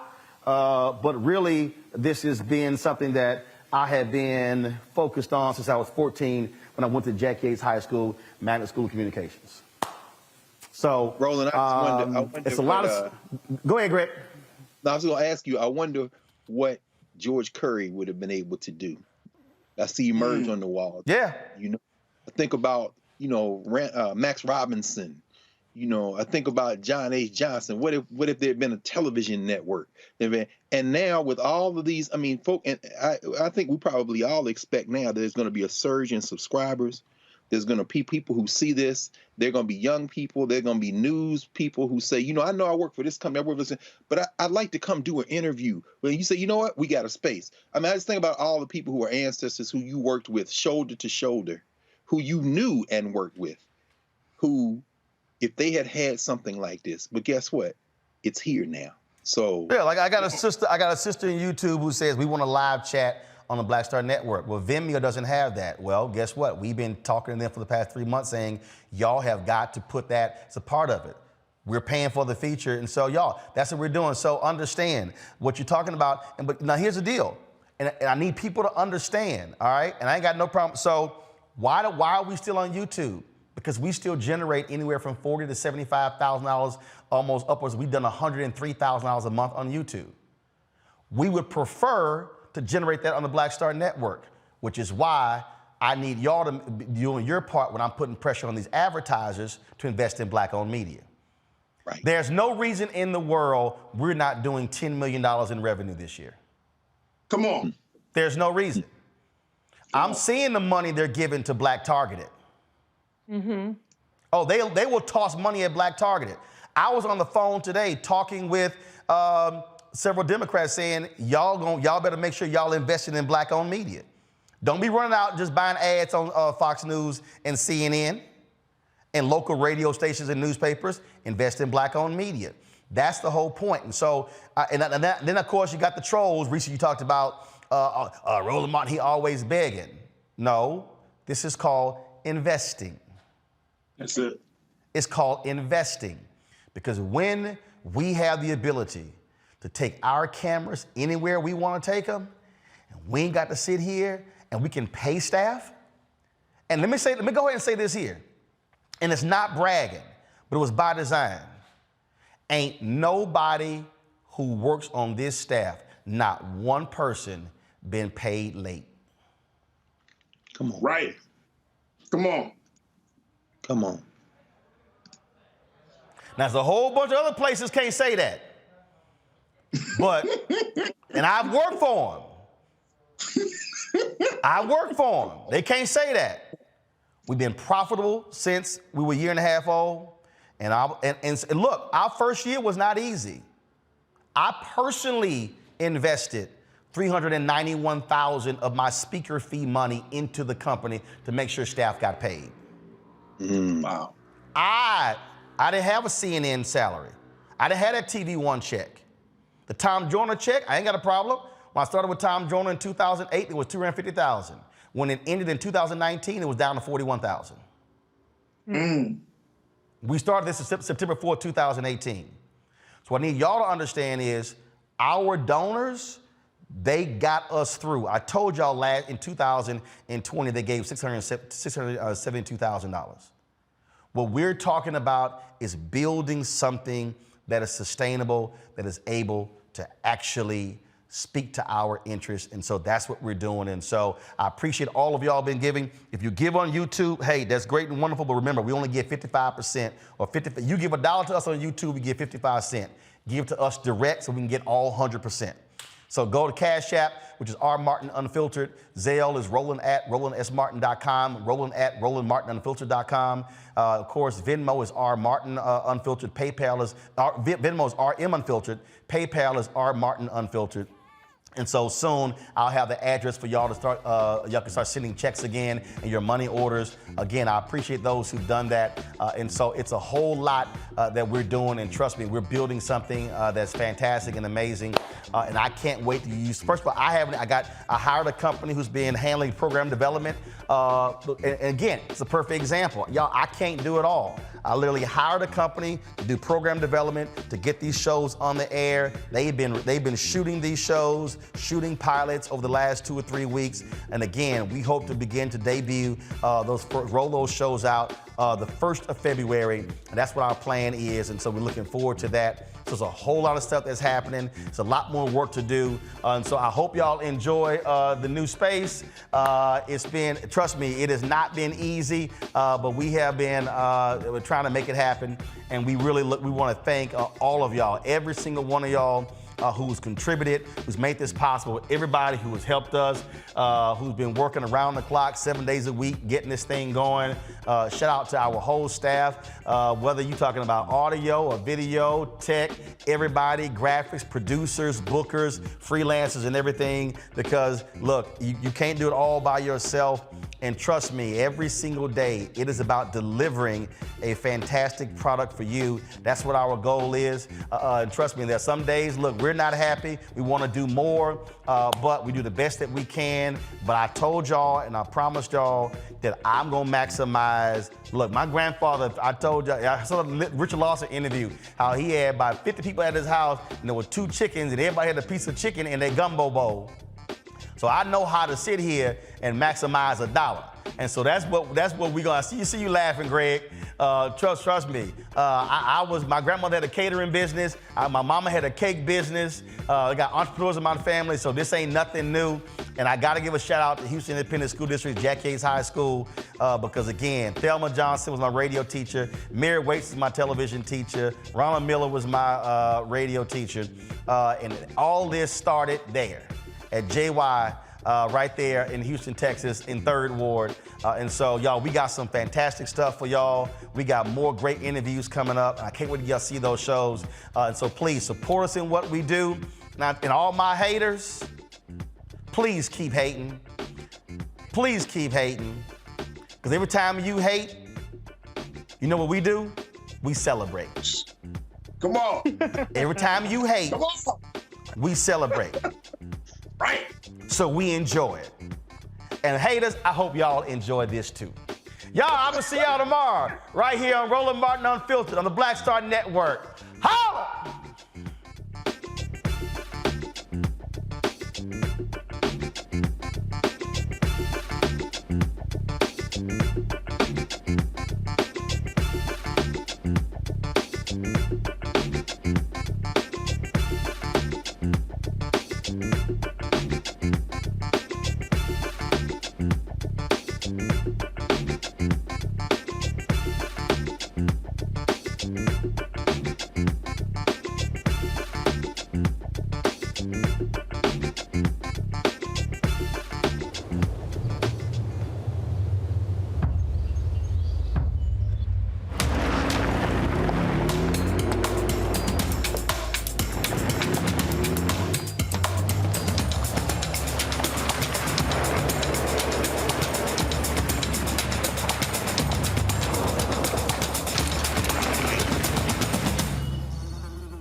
Till's murder. We saw struggle for civil rights as something grown-ups did. I feel that the generations before us have offered a lot of instruction. Organizing is really one of the only things that gives me the sanity and makes me feel purposeful. When Emmett Till was murdered, yeah, that's what attracted our attention.